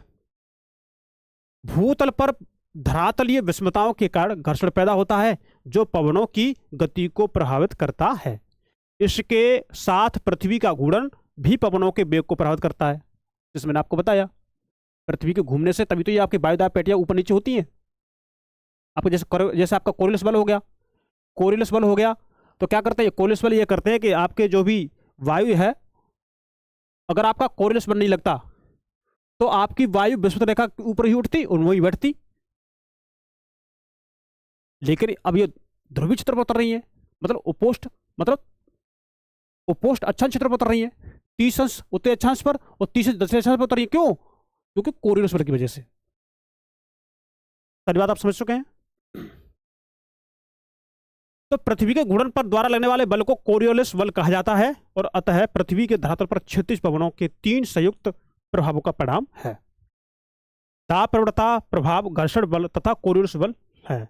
अब देखिए इसके अतिरिक्त आप देखेंगे गुरुत्वाकर्षण बल पवनों को नीचे प्रभावित करता है, वो नीचे खींचता है। हवा ऐसी जाकर बैठ जाती, हवा को ये बल भी खींचता है। कौन? गुरुत्वाकर्षण बल। अब देखेंगे दाब प्रवणता बल। देखिए वायुमंडलीय दाब भिन्नता एक बल उत्पन्न करता है। कौन सा? वायु दाब। ये वायुमंडलीय दाब, वायुमंडलीय दाब। तो वायुमंडलीय दाब भिन्नता एक बल उत्पन्न करता है। दूरी के संदर्भ में दाब परिवर्तन की दर दाब प्रवणता है। ठीक है, जहां समदाब रेखाएं पास पास हो वहां दाब प्रवणता अधिक व समदाब रेखाएं के दूर दूर होने से दाब प्रवणता कम होती है। क्या बात रखनी पता है? देखिए जहां समदाब रेखाएं पास पास हो, समदाब रेखाएं मतलब एक समदाब रेखा ये रही, एक समदाब रेखा ये रही, एक ये रही, एक ये रही, एक ये रही, तो यहां पर दाब प्रवणता अधिक है। और जहां समदाब रेखा दूर दूर है तो यहां दाब प्रवणता कम है। बस उन्होंने ये बात बता दी है। कौन सा इसमें रॉकेट साइंस है बताइए? ऐसा तुम्हें लग रहा है इसमें सर ये हमें समझ नहीं आ रहा? नहीं लग रहा होगा। क्यों नहीं लग रहा होगा? कि सारी चीज इसमें इजी हैं। इजी होती कब है? जब उनके हम कॉन्सेप्ट सीख जाते तब। तो हम सीखते जा रहे हैं। अब देखिए घर्षण बल। देखिए यह पवनों की गति को प्रभावित करता है। क्या करता है? यह पवनों की गति को प्रभावित करता है और धरातल पर घर्षण सर्वाधिक होता है। मतलब अब ये बात हो रही धरातल की, भूखंड की, तो उस पर यह क्या होता है? घर्षण बल अधिक होता है और इसका प्रभाव प्राय धरातल से 1 से 3 किलोमीटर ऊंचाई तक होता है। तो इस बात को थोड़ा नोट कर लीजिए। इस बात को थोड़ा नोट कर लीजिए कि आपके धरातल पर घर्षण का प्रभाव 1 से लेकर 3 किलोमीटर की ऊंचाई तक होता है और समुद्र सतह पर घर्षण न्यूनतम होता है। क्यों? कोई रोकने वाला ही नहीं है। इस खंड पर तो कहीं आपके पठार हो रहे हैं, कहीं आपकी पहाड़ियां हो रही हैं, कहीं आपकी नदियां हो रही हैं, कहीं घाटियां हो रही हैं, कहीं पर्वत हो रहे हैं। तो इस वजह से घर्षण बल यहाँ पर अधिक होता है और कई कई वनस्पतियां पाई जा रही है। इस वजह से समुद्र तल में ऐसा नहीं होता। ठीक है, कोरियोलिस बल जब अभी बता चुके हैं। अब देखिए उन्होंने वही बात लिख दी है। देखिए इस चित्र से मैं आपको दिखा दूं, इस डायग्राम से जो हमने आपको समझाया है ना, तो इससे देखिए कितनी बातें कवर होगी आपकी। अगर आपने ये सही समझाया ना तो नीचे वाली बातें आपको आसानी से समझ में आएंगी।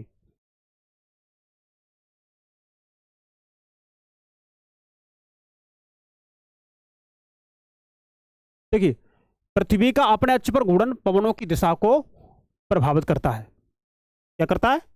प्रभावित करता है। क्या? पृथ्वी का अपने अक्ष पर घूर्णन ये पवनों की दिशा को प्रभावित करता है। सन 1844 में फ्रांसीसी वैज्ञानिक ने इसका विवरण प्रस्तुत किया और इसी पर इस बल को कोरियोलिस बल कहा। ठीक है, इस प्रभाव से पवनें उतरती इस प्रभाव से पवनें उत्तरी गोलार्ध में अपनी मूल दिशा से दाहिनी तरफ व दक्षिणी गोलार्ध में बाईं तरफ विक्षेपित हो जाती हैं। मतलब ये है, जैसे आपका ये ग्लोब है, थोड़ा सही बना दो ना, थोड़ा वैसा लग रहा है आपको तो थोड़ा सही कर देता हूं।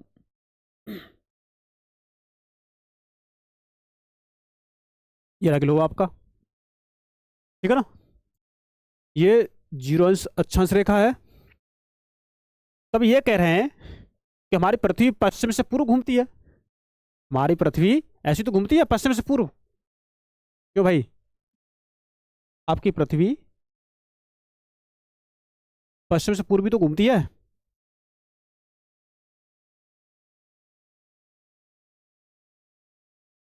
तो इस पर लगता है कोरियोलिस बल।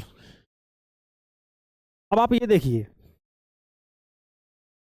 ये आपकी पृथ्वी है, ये आपका भूमध्य रेखा क्षेत्र है, ये वाला पश्चिम पूर्व यानी दाएं से बाईं तरफ है ना। देखिए पश्चिम पूर्व, देखिए मतलब बाएं से दाईं तरफ है ना। तो देखिए पृथ्वी हमारी ऐसे घूमेगी, मतलब हमारे ये हिस्सा पश्चिम है, ये हिस्सा देखिए पृथ्वी का हमारा, ये हम पश्चिम मान लेते हैं, ये पूर्व मान लेते हैं, तो हमारी पृथ्वी ऐसे घूमेगी यूं करके, है ना, ऐसे घूम रही है, घूम रही है।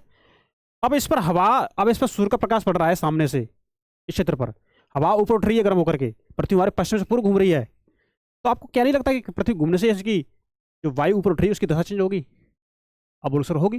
तो वही बल क्या है? वही बल आपका कोरियोलिस बल है। बस आपको समझ में आ गया होगा, ऐसा मेरा मानना है।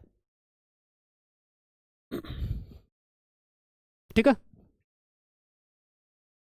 तो देखिए, तो हमारा दाईं तरफ कौन सा हो गया, हमारा ये हो गया ना। तो हमारी हवा ऐसे घूमती है, ऐसे दाईं तरफ उत्तरी गोलार्ध में, घड़ी की सुई की दिशा में। और आप देखेंगे उत्तरी गोलार्ध में अपनी मूल दिशा से दाहिनी तरफ व दक्षिणी गोलार्ध में ये बाईं तरफ ऐसे घूमती है, बाईं तरफ इन घड़ी की विपरीत दिशा में ये घूमती है दक्षिणी गोलार्ध में। वायु किस वजह से, कोरियोलिस बल की वजह से। तो देखिए दाहिनी तरफ घड़ी की दिशा, तो मतलब ये घड़ी तो हमारी ऐसे तो घूमती है, घड़ी हमारी ऐसे तो घूमती है टक टक करके, है ना। देखो ये घूम रही है। घड़ी के विपरीत क्या होगा, ये हो गया घड़ी के विपरीत, देखिए, ठीक है। ये हमारा घड़ी के विपरीत हो गया, ये हमारा घड़ी की दिशा में हो गया, ये हमारी घड़ी की दिशा में हो गया, ये हमारी घड़ी की विपरीत दिशा में हो गया। समझ आ गया, क्यों नहीं आएगा समझ में।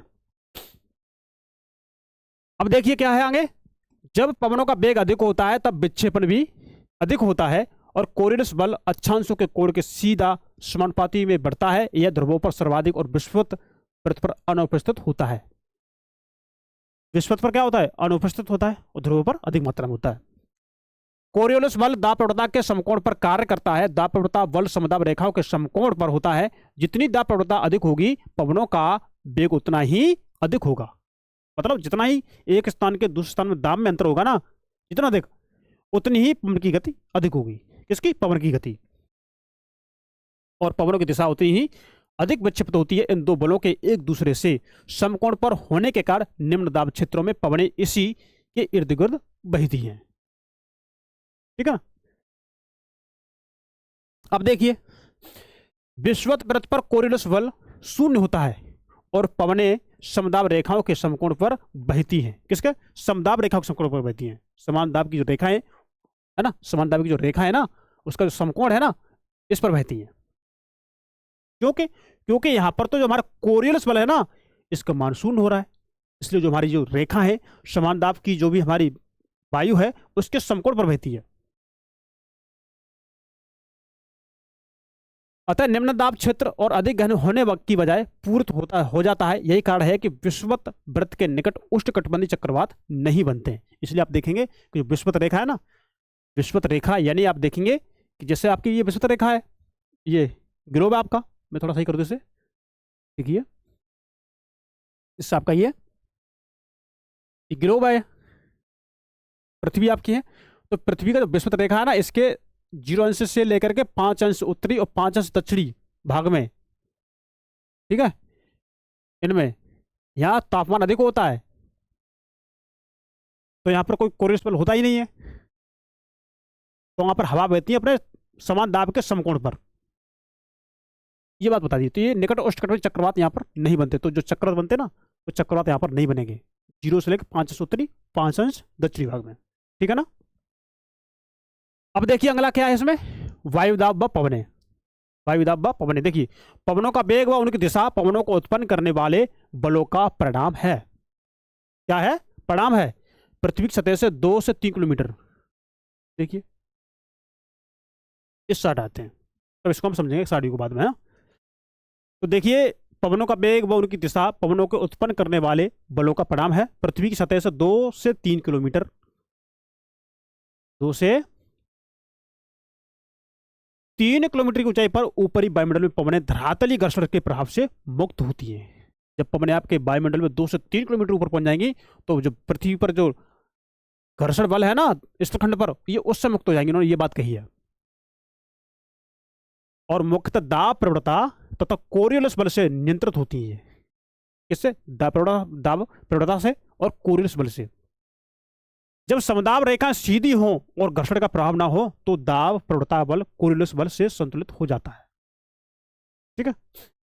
और फलस्वरूप पवनें समदाब रेखाओं के समानांतर बहती हैं। ये पवनें भूविक्षेपी पवनों के नाम से जानी जाती है। किसके नाम से, भूविक्षेपी के नाम से।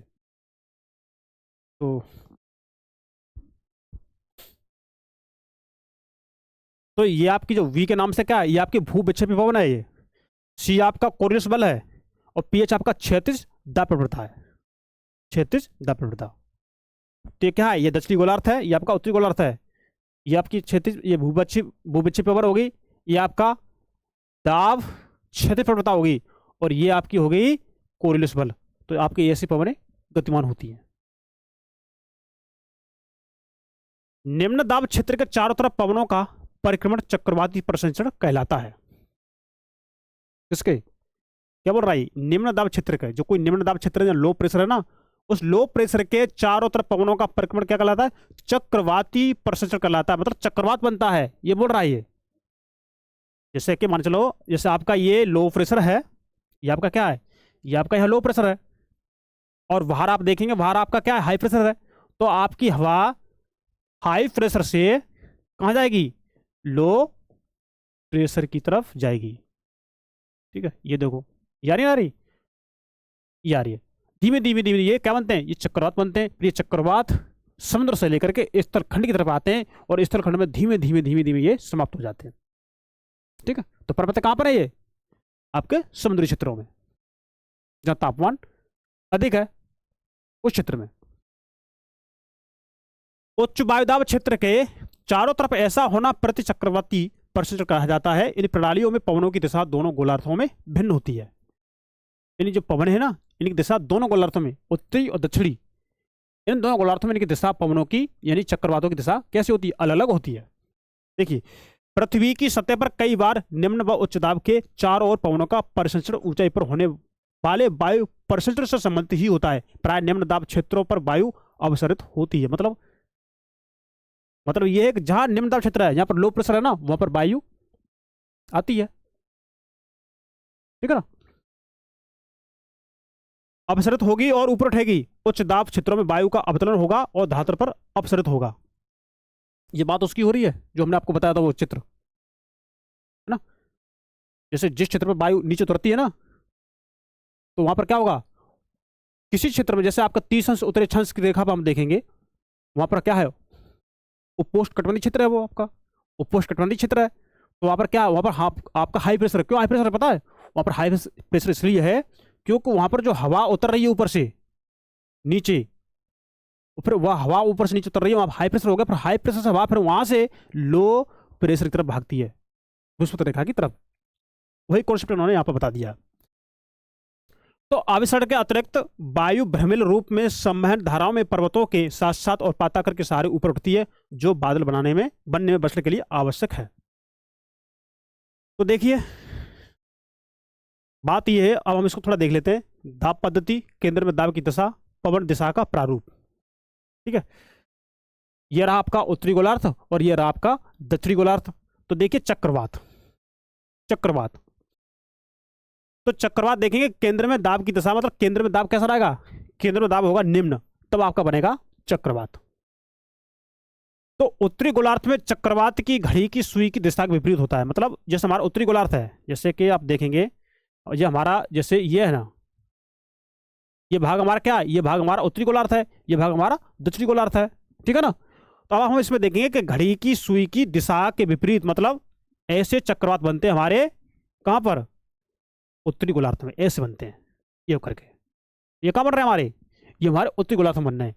और हमारा यहाँ पर क्या है, हमारा यहाँ पर हाई प्रेशर है और यहाँ पर हमारा लो प्रेशर है। आपको पता है, हमारी हवा हाई प्रेशर से लो प्रेशर की तरफ आती है, ये आपको पता है। ठीक है ना, ठीक है ना। अब ये कह रहे हैं दक्षिणी गोलार्ध में घड़ी की सुई की दिशा के अनुरूप, मतलब फिर यही दिशा आप देखेंगे, यही चक्रवात की दक्षिणी गोलार्ध में जो हवा आपकी हो रही होगी ना, ये होगी आपके घड़ी की दिशा के समान। मतलब ये आपका लो प्रेशर है और आसपास क्षेत्र में आपका हाई प्रेशर है, तो हवा आपके कैसा आएगी, ऐसा आएगी, यो करके। ठीक है, यो करके। ये आपका हाई प्रेशर, ये आपका लो प्रेशर, धीमे धीमे हवा ये ऐसे उठती है ऊपर। अब इसका ठीक उल्टा देखिए, प्रति चक्रवात में क्या होता है, प्रति चक्रवात में आप देखेंगे कि जो केंद्र है ना, केंद्र में आपका हाई प्रेशर होगा केंद्र में, और इस हाई प्रेशर से हवा जो आसपास के क्षेत्र में जो लो प्रेशर ना, यहाँ लो प्रेशर है यहाँ पर, तो यहाँ लो प्रेशर की तरफ हवा यूं कर जाएंगी, यूं करके। ठीक है, ये होगा आपका प्रति चक्रवात। क्या होगा, प्रति चक्रवात। तो प्रति चक्रवात में देखेंगे आपका केंद्र में दाब की दिशा उच्च है, घड़ी की सुई के दिशा के अनुरूप, मतलब ये घड़ी हमारी सुई ऐसे चलती है, घड़ी दिशा के अनुरूप ये प्रत चक्रवात बन रहे हैं ये आपके उत्तरी गोलार्ध में। दक्षिणी गोलार्ध में आप क्या देखेंगे, ये घड़ी की सुई की दिशा के विपरीत, मतलब ये हमारा हाई प्रेशर है, ये हमारा हाई प्रेशर है, और आगे देखेंगे ये हमारा लो प्रेशर और यहाँ पर हमारा लो प्रेशर। तो अब आपकी हवा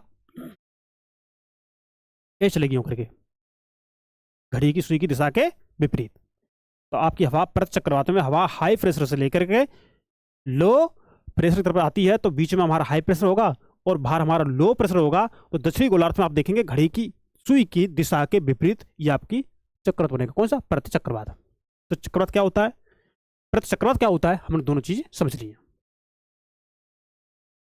तो अब इसमें साथ कुछ तो बता नहीं है, ठीक है। तो इसी में यही होता है, देखिए चक्रवात में कि घड़ी की सुई की दिशा के विपरीत क्या होता है, ये होता है यहाँ पर उत्तरी गोलार्ध में चक्रवाती बात होती है।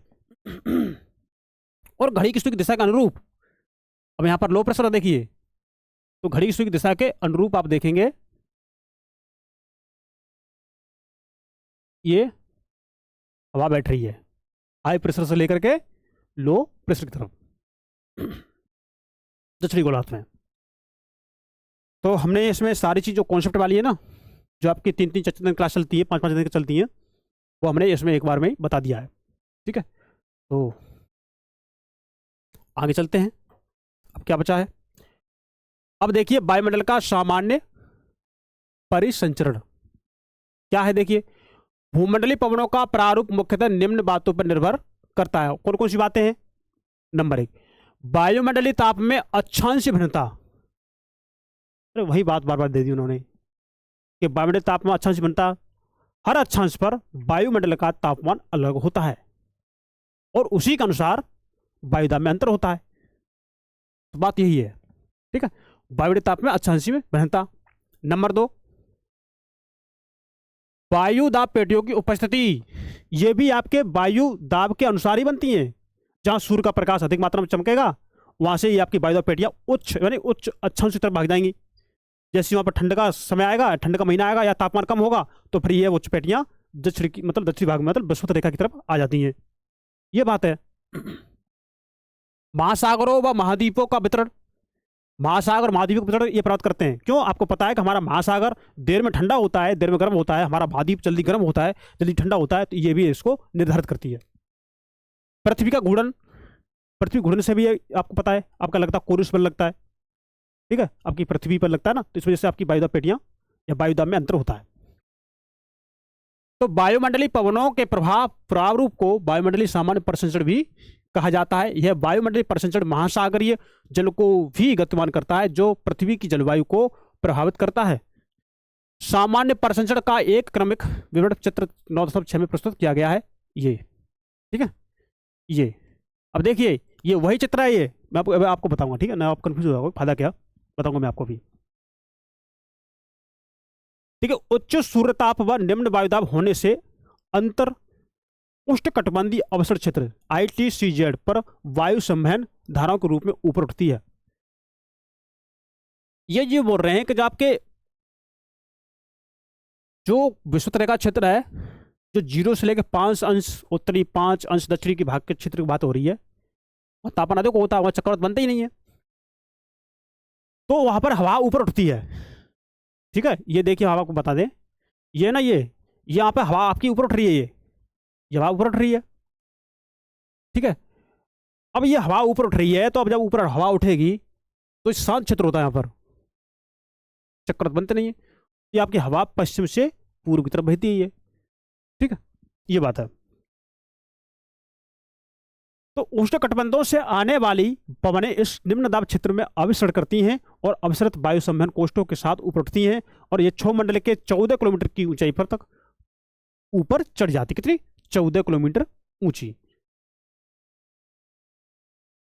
और फिर ध्रुवों की तरफ ये प्राप्त होती हैं। इसके परिणाम स्वरूप लगभग 30 अंश उत्तर व 30 अंश दक्षिण अक्षांश पर वायु एकत्रित हो जाती है और इस एकत्रित वायु का अवतरण होता है और यह उपोष्ण उच्च दाब बनता है। वही वाला कॉन्सेप्ट आप यहां अप्लाई करेंगे जो हमने आपको पहले बताया है, ठीक है। मतलब जहां विषुवत रेखा से वायु ऊपर उठेगी और जो 30 अंश उत्तरी अक्षांश है ना, और 30 अंश दक्षिणी अक्षांश की तरफ ये वायु नीचे उतरेगी, ऊपर वहां पर बन जाता है हमारा उपोष्ण उच्च वायुदाब क्षेत्र। 30 अंश पर, उत्तरी और दक्षिणी ध्रुव दोनों पर, उत्तरी तथा दक्षिणी गोलार्ध दोनों पर उपोष्ण उच्च वायुदाब पेटियां 30 अंश पर, ठीक है। और उपध्रुवी निम्न दाब पेटियां होती है हमारे 60 अंश पर, जो उत्तर और दक्षिण दोनों में होती हैं, उत्तरी गोलार्ध और दक्षिणी गोलार्ध दोनों में होती हैं। अवतरण का एक कारण यह है कि जब वायु 30 अंश उत्तरी व दक्षिणी अक्षांश पर पहुंचती है तो यह ठंडी हो जाती है, वही ठंडी होगी, और धरातल के निकट वायु का अपसरण होता है और यह विषुवत वृत्त की ओर पूर्वी पवनों के रूप में बहती हैं। कहाँ बहती है? विषुवत वृत्त की ओर, जो मैंने आपको यह बताया था, देखिए वो थोड़ा दूर पहुंच गया है ना। दिखा देता हूं, मैं आपको दिखा देता हूं।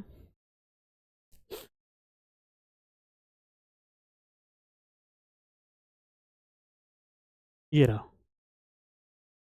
ये है ना, ये जो बात बताई ना, ये वाली, बस यही यही बात वहां पर फिर द्वारा बता रहे हैं। यही तो आपकी एनसीईआरटी की खूबियत बात है इसकी, कि जो बात हम इसमें एनसीईआरटी ने एक बार लिख दी ना, उस बात को ये 10-10 बार बता रहे हैं, हर जगह बता रहे हैं, ठीक है ना। तो बस यही चीज है।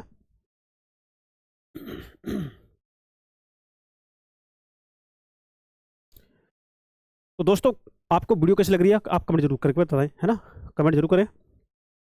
और हम चलते हैं आगे, इसके आगे चलते हैं। देखिए, विषुवत वृत्त के दोनों तरफ से प्रवाहित होने वाली पूर्वी पवनें अंतर उष्ण कटिबंधीय अवसर क्षेत्र ITCZ पर मिलती हैं और पृथ्वी की सतह से ऊपर की दिशा में होने वाले परिसंचरण पर इसके विपरीत दिशा में होने वाले परिसंचरण को कोस्ट या शेल कहते हैं, और उष्ण कटिबंधीय क्षेत्र में ऐसे कोस्ट को हेडल कोस्ट कहते हैं। तो ये वही बात है भैया, ठीक है। हेडली शेल कहा जाता है। मध्य अक्षांश वायु परिसंचरण में ध्रुवों से प्रभावित होती है। तो मध्य अक्षांश की बात हो यहाँ पर, ये मध्य अक्षांश ये रहा, है ना। तो मध्य अक्षांश वायु परिसंचरण में ध्रुवों से प्रभावित होती है तथा ठंडी पवनों का अवतरण होता है और उपोष्ण उच्च दाब कटिबंध क्षेत्रों में से आती गर्म हवा ऊपर उठती हैं और धरातल पर ये पवनें पछुआ पवनों के नाम से जानी जाती हैं। यह कोस्ट क्या कहलाता है? यह कोस्ट कहलाता है आपका फेरल कोस्ट के नाम से जानते हैं। देखिए, ये क्षेत्र है ना, ये वाला, ये इससे हवा यहाँ आती है 30 उत्तर अक्षांश से लेकर के आप देखें उपोष्ण उच्च वायुदाब क्षेत्र से हवा, ये है हमारा उपोष्ण उच्च वायुदाब क्षेत्र 30 अंश वाला। यहाँ से हवा नीचे उतरेगी, यहाँ पर, यहाँ हवा यहाँ पर आएगी, फिर हवा ऊपर उठेगी, फिर पृथ्वी पर लगेगा कोरियस बल घूमने से, फिर यह हवा दोबारा से कहाँ उतरेगी? 30 अंश उत्तरी अक्षांश पर उतरेगी, मतलब उपोष्ण उच्च वायुदाब क्षेत्र बनाएगी, उपोष्ण उच्च वायुदाब क्षेत्र बनाएगी दोनों दिशाओं में, मतलब उत्तरी गोलार्ध और आपके दक्षिणी गोलार्ध में। तो ये जो एक चक्कर होगा ना, ये आपका होता है कौन सा? हेडली कोष का, ठीक, हेडली कोष का। और आपका ध्रुवीय क्षेत्र वाला, ये ध्रुवीय पूर्वी पवनें, मतलब ध्रुव से जो पवनें आ रही हैं, मतलब ये है, देखिए ये जो पवनें आपके जो उपोष्ण उच्च दाब क्षेत्र है, जो आपका हमारे यहाँ पर हाई प्रेशर है, ये आपका हमारा हाई प्रेशर है, और हमारे आप देखेंगे ये 60 अंश देखेंगे, 60 अंश पर आप देखेंगे, 60 अंश उत्तरी ध्रुव पर आप देखेंगे यहाँ पर होगा हमारा लो प्रेशर। तो आपकी हवाई ये चलिए पछुआ पवन है, ये क्या है आपकी? ये पछुआ पवन है। तो ये आप देखेंगे यहाँ पर ये जाएंगे 60 अंश उत्तरी ध्रुवीय पूर्वी पवन पर, हाँ, उपध्रुवी पवने बोलते हैं इसको, 60 अंश उपध्रुवी पवने यहाँ पर ये जाएगी। तो फिर यहाँ पर ये क्या करेगी? फिर यहाँ से पवन वापस फिर लौट के आएगी यहाँ पर 30 अंश पर आकर के, तो ये आपका बन जाएगा फेरल कोस्ट का। और देखिए, ये आपके ध्रुवीय कोस्ट, मतलब ध्रुवीय भरमेल बोलते हैं, जो आपकी ध्रुवीय पवनें होती है, मतलब ध्रुव की तरफ से आती है, ध्रुवीय पूर्वी पवनें आती है, कहाँ पर आती है? उपध्रुवीय क्षेत्र में 60 अंश पर आती है, यहाँ पर आती है पृथ्वी घूरने से फिर ये पवनें द्वारा यहाँ पहुंच जाती हैं। तो ये आपका हो गया ध्रुवीय कोष्टक, ध्रुवीय कोष्ट, है ना, ध्रुवीय कोष्ट का पोलर सेल बोलते हैं हम इसको। तो देखिए, वैसे इसको एनसीईआरटी को इसके लिए आपके 4 चित्र बनाने थे, जो हमने आपको वहां बताया है। तो हमने आपको वहां पर सारी चीज बता दी वैसे तो, बस हमको थोड़ा ये ध्रुवीय कोष्टक, फेरल कोष्टक, हेडल कोष्टक ये बताना था, जो हमने आपको ये बता दिया, और हम सारी चीज हम उसमें पहले कवर कर चुके हैं, और इसमें कुछ नहीं है। तो वही तो बात है कि आपके एनसीईआरटी ने कि जो बात समझानी है ना, उसको छोटे में लिख दिया है। तो ये बात आपको छोटे में दे दी, एक चित्र में दे दी है, और बाद बाकी उन्होंने वैसे लिख दिया है बातों को, है ना। तो ये है अब देखिए वायुमंडल का सरलतम सामान्य प्रसंचरण यह इन्होंने बता दिया है। अब देखते हैं फेरल कोष्ठक। देखिए अब यही बात इन्होंने इसमें लिख दी है, इसको पढ़ लेते हैं। फेरल कोष्ठक के नाम से जाने जाते हैं। ध्रुवीय अक्षांशों पर ठंडी सघन वायु का ध्रुवों पर अवतरण होता है और मध्य अक्षांशों की ओर ध्रुवीय पवनें के रूप में प्रभावित होती है। ठीक, इस कोष्ठ को ध्रुवीय कोष्ठ कहा जाता है। ये 3 कोष्ठ वायुमंडल के सामान्य प्रसंचरण का प्रारूप निर्धारित करते हैं। तापीय ऊर्जा का निम्न अक्षांशों से उच्च अक्षांशों में स्थानांतरण सामान्य प्रसंचरण को बनाए रखता है। ठीक है, अब देखिए वायुमंडल का सामान्य प्रसंचरण महासागरों को भी प्रभावित करता है। किसको? महासागरों को भी करता है ये प्रभावित। वायुमंडल में बृहद पैमाने पर चलने वाली पवनें धीमी तथा अधिक गति की महासागरीय धाराओं को प्रवाहित करती है। किसको? महासागरीय धाराओं को। महासागर वायु को ऊर्जा व जलवाष्प प्रदान करते हैं। ये अंतर संबंध महासागरों के विस्तृत क्षेत्रों पर अपेक्षाकृत धीमे होते हैं। अब बात आ रही है मौसमी पवनें, जो मौसम के अनुसार चलती हैं।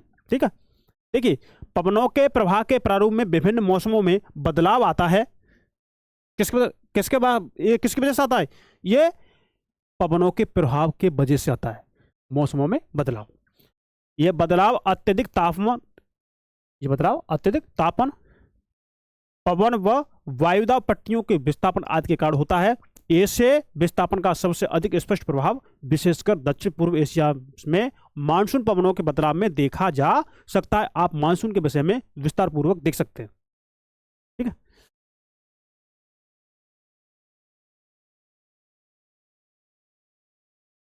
उसमें पढ़ेंगे। और सामान्य प्रसंचरण प्रणाली से भिन्न अन्य स्थानीय विसंगतियां नीचे वर्णित हैं, वो हम इसको अभी देखेंगे। अब देखिए आपकी एनसीईआरटी ने जो इसको थोड़ा हम आपको पढ़ के बता दें। इसने जो हमने समझने वाली जो बात थी, जो मेन पॉइंट थी, बस इन्होंने 2 लाइन में लिख के छोड़ दी है। एल नीनो ला नीनो वाली है ना, तो एल नीनो ला नीनो कम से कम 1-1 घंटे में समझ जाता है। अब इन्होंने एनसीईआरटी ने केवल 2 लाइन में लिख के छोड़ दिया है। अब जो 11वीं क्लास का जो बच्चा होगा ना, उसको पढ़ने में कैसा लगेगा आप बताइए? समझ भी नहीं आएगा। अब देखिए वायुमंडल का सामान्य प्रसंचरण और उसका महासागर प्रभाव, इसको देखिए, इसमें वही बात लिखी हुई है जो कॉन्सेप्ट को 2 लाइन में लिख दिया है। ठीक है, देखिए वायुमंडल के सामान्य प्रसंचरण के संदर्भ में प्रशांत महासागर का गर्म या ठंडा होना अत्यधिक महत्वपूर्ण है। इसका महासागर का, इसका प्रशांत महासागर का। अब देखिए मध्य प्रशांत महासागर की गर्म जलधाराएं दक्षिणी अमेरिका के तट की ओर प्रवाहित होती हैं। मध्य प्रशांत महासागर की जलधाराएं ये दक्षिण अमेरिका के तट की ओर,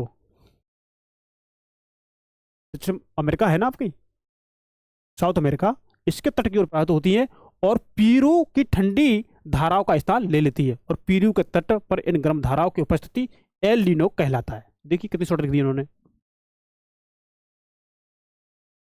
एल नीनो मतलब लालिना, आपने देखा होगा लालिना, जिसका तापमान कम होता है जिस क्षेत्र का, मतलब जिस प्रशांत क्षेत्र का, पूर्वी क्षेत्र का, मतलब पूर्वी प्रशांत क्षेत्र का बात हो रही है। जैसे आपके अमेरिका हो गई है ना, आपके नॉर्थ अमेरिका, साउथ अमेरिका। ठीक है, तो आप देखेंगे इनके क्षेत्र में तापमान अधिक होता है ना, कम होता है, तापमान कम होता है। तो जब आपके जिन क्षेत्र का तापमान अधिक होता है, जिस सागर का, मतलब कस का, पश्चिमी प्रशांत महासागर का तापमान अधिक होगा। जब आपके पूर्वी प्रशांत महासागर के क्षेत्र का तापमान कम है, तो इसके अपोजिट मतलब पश्चिमी प्रशांत महासागर का तापमान अधिक होगा। तो आपकी हवा हाई प्रेशर से लो प्रेशर की तरफ चलती है, और जिसका तापमान अधिक होगा तो उसका वायुदाब भी कम होगा, और जिसका तापमान कम है उसका वायुदाब अधिक है। तो आपकी हवा हाई से लेके लो की तरफ चलती है, आपको पता है। तो हमारा ये हो जाता है हमारा ला नीनो। इसके अपोजिट होता है हमारा एल नीनो। जिसके पास तापमान अधिक है तो वहाँ हमारा होगा क्या होगा, लो प्रेशर, और जिसका तापमान अधिक है ना वो हमारा होगा हाई प्रेशर। तो हमारी हवा हाई से लो कहाँ जाती है, हाई से लो जाती है, तो आपका बनेगा यहाँ पर एल नीनो। तो ये बात है, ठीक है। अब अलग से हम किसी दिन समझाएंगे आपको एल नीनो के बारे में विस्तार से, ठीक है। तो आप अब इतना समझिए जो काफ़ी है। देखिए एल नीनो घटना का मध्य प्रशांत महासागर और ऑस्ट्रेलिया के वायुदाब परिवर्तन से गहरा संबंध है, और प्रशांत महासागर वायुदाब में यह परिवर्तन दक्षिणी दोलन कहलाता है। क्या? दक्षिणी दोलन। ये सारा हम आपको बताएंगे। अभी हम आपको कहें कि केवल अभी इसे अभी बता दें तो फिर ये आपके ऊपर से निकल जाएगा, ये आपके ऊपर से निकल जाएगा, क्योंकि आपने आज कई कॉन्सेप्ट पढ़ लिए हैं। और एल नीनो और ला नीनो ये अलग से ही आपको समझना पड़ेगा, ठीक है। तो उसको हम बाद में पढ़ेंगे और उसको कुछ नहीं है इसमें, है ना। अब देखिए स्थानीय पवन है, क्योंकि आपकी एनसीईआरटी है 11th की है, तो कहीं की चीज़ कहीं दे देती है, कहीं की चीज़ कहीं दे देती है इसमें।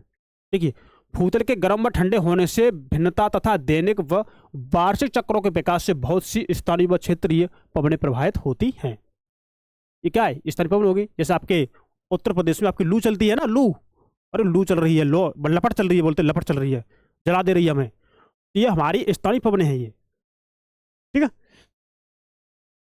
अब देखिए स्थल व समुद्र समीर, जैसा कि पहले बढ़ता है कि ऊष्मा के अवशोषण तथा स्थानांतरण में स्थल व समुद्र में भिन्नता पाई जाती है, और दिन के दौरान स्थल भाग समुद्र की अपेक्षा अधिक गर्म होता है। मैंने क्या कहा, हमारा स्थल खंड होता है ना, स्थल खंड जल की अपेक्षा अधिक गर्म होते दिन में, और ठंडे भी उतनी जल्दी होते हैं।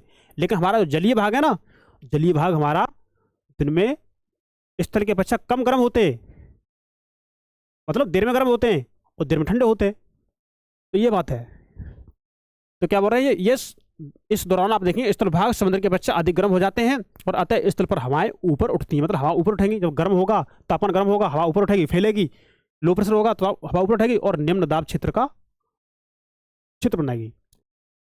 और जबकि समुद्र अपेक्षाकृत ठंडे रहते हैं और उन पर उच्च वायु दाब बना रहता है, और इससे समुद्र से स्थल की ओर दाब प्रवणता उत्पन्न होती है, और पवनें आपके समुद्र से स्थल की तरफ आने लगती है। मतलब ये है कि ये आपका है स्थल भाग, ये क्या है, ये आपका स्थल भाग है, स्थल भाग है आपका, और ये आपका जलीय भाग है, जलीय भाग। अब आप ये देखिए क्या कि सूर्य निकला है, ये आपका सूर्य चमक रहा है। सूर्य चाहे आपका स्थल भाग हो चाहे आपका समुद्री भाग हो, वो तो रोशनी सबको बराबर दे रहा ना भाई, उसकी किरणें तो सब पर बराबर पड़ रही है, ये किरणें आ रही है आपकी, ठीक है। अब इसमें देखिए कि जो हमारा स्थल भाग है ना, ये हमारा जल्दी गर्म होता है जलीय भाग की अपेक्षा। तो ये जल्दी गर्म होगा, यहाँ तापमान अधिक होगा, यहाँ तापमान अधिक होगा, तो यहाँ बनेगा हमारा लो प्रेशर। अब इसकी अपेक्षा यहाँ पर ये हमारा जलीय भाग है ना, बहुत देर में ठंडा, मतलब देर में गर्म होता है तो देर में ठंडा होगा, तो यहाँ पर हमारा बनेगा हाई प्रेशर। क्या, हाई प्रेशर, टेम्परेचर कम है, तो आपकी हवा हाई प्रेशर से लो प्रेशर की तरफ जाती है। मतलब आप देखेंगे कि आपका समुद्र जैसा क्षेत्र है, आपका चेन्नई हो गया, है ना, आपका मुंबई हो गया, तो आपके समुद्री क्षेत्र है, ये समुद्र के किनारे बसे ये शहर हैं, तो इनमें पोल्यूशन कम होता है। क्यों, दिन के समय इनके पास समुद्र से ताजी ताजी हवा आती है दिन के समय। जब रात होती है ना, तब इस मुंबई और चेन्नई जैसे शहर से जो भी वायु प्रदूषण वाली हवा है ना, वो सागर की तरफ चली जाती है, इसलिए वहां का वायुमंडल शांत, मतलब स्वच्छ होता है, प्रदूषित रहित होता है। रात में इसका अपोजिट होता है, रात में इसका अपोजिट होगा, ये भाग गर्म हो जाएगा, मतलब ये भाग स्थल खंड के अपेक्षा गर्म होगा, और आपकी हवा अब कहां से आएगी, कहां से आएगी हवा, स्थल से समुद्र की तरफ भागेगी रात के समय। तो ये बात रही यहां पे। अब हम आपको बता दें पर्वत व घाटी, ये कॉन्सेप्ट आप समझ लीजिए, इंपॉर्टेंट है पर्वत घाटी वाला। देखिए मैं आपको कहां बताऊं, यहां बताता हूं। देखिए ये आपका पर्वतीय क्षेत्र है, ये रहा, ठीक है ना। सूर्य आपका निकला हुआ है, दिन का समय है, किसका, दिन का। तो एक बात आप ध्यान रखिए, क्या, वो आप बात ये ध्यान रखिए कि जैसे हमारा सूर्य है, जैसे हमारा पर्वत क्षेत्र की बात हो रही है इसकी, तो ये सूर्य की रोशनी जब पड़ रही है तो ये वाला भाग है ना, ये अधिक गर्म होगा, ये अधिक गर्म होगा। जब ये अधिक गर्म होगा ना, तो यहां पर टेम्परेचर अधिक होने से आप देखेंगे यहां बनेगा आपका लो प्रेशर। क्या बनेगा, लो प्रेशर बनेगा। अब बात करते हैं हम घाटी की, यहां पर अब यहां सूर्य का प्रकाश अधिक पड़ रहा है, पहले पड़ रहा तो ये भाग अधिक गर्म हो गया, यहां सूर्य का प्रकाश देर में आप है घाटी में, तो यहाँ तापमान थोड़ा कम है इसके अपेक्षा, तो तापमान कम है तो यहाँ पर बनेगा हमारा हाई प्रेशर। अब आप जानते हैं हमारी हवा चलती है हाई प्रेशर से लो प्रेशर की तरफ, तो हमारी हवा कहाँ बह रही है, ये हवा बह रही है। देखो ये आपकी होगी घाटी समीर, क्या होगी, घाटी समीर। रात में इसका ठीक उल्टा होता है, रात में जब आप देखेंगे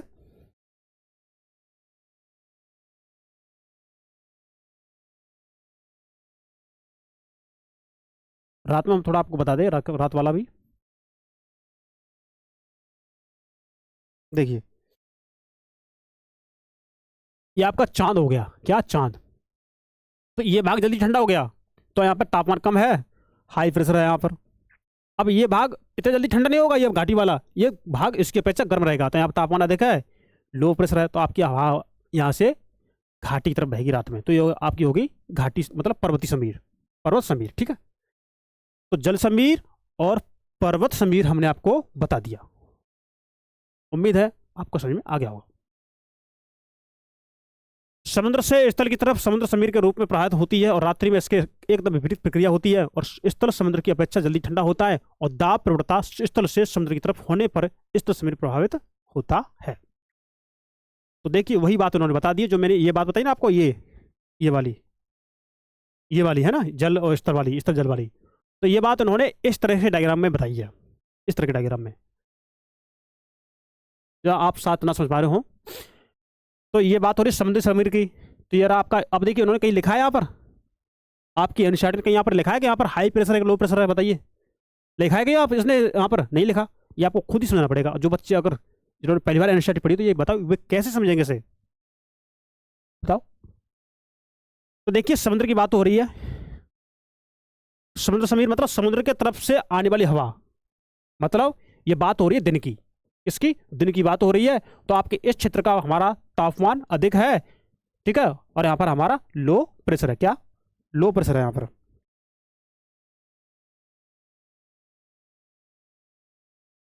ये हमारा लो प्रेशर है, क्या लो प्रेशर, और हमारा यहाँ पर टेम्परेचर थोड़ा कम है, तो हमारा हो गया हाई प्रेशर।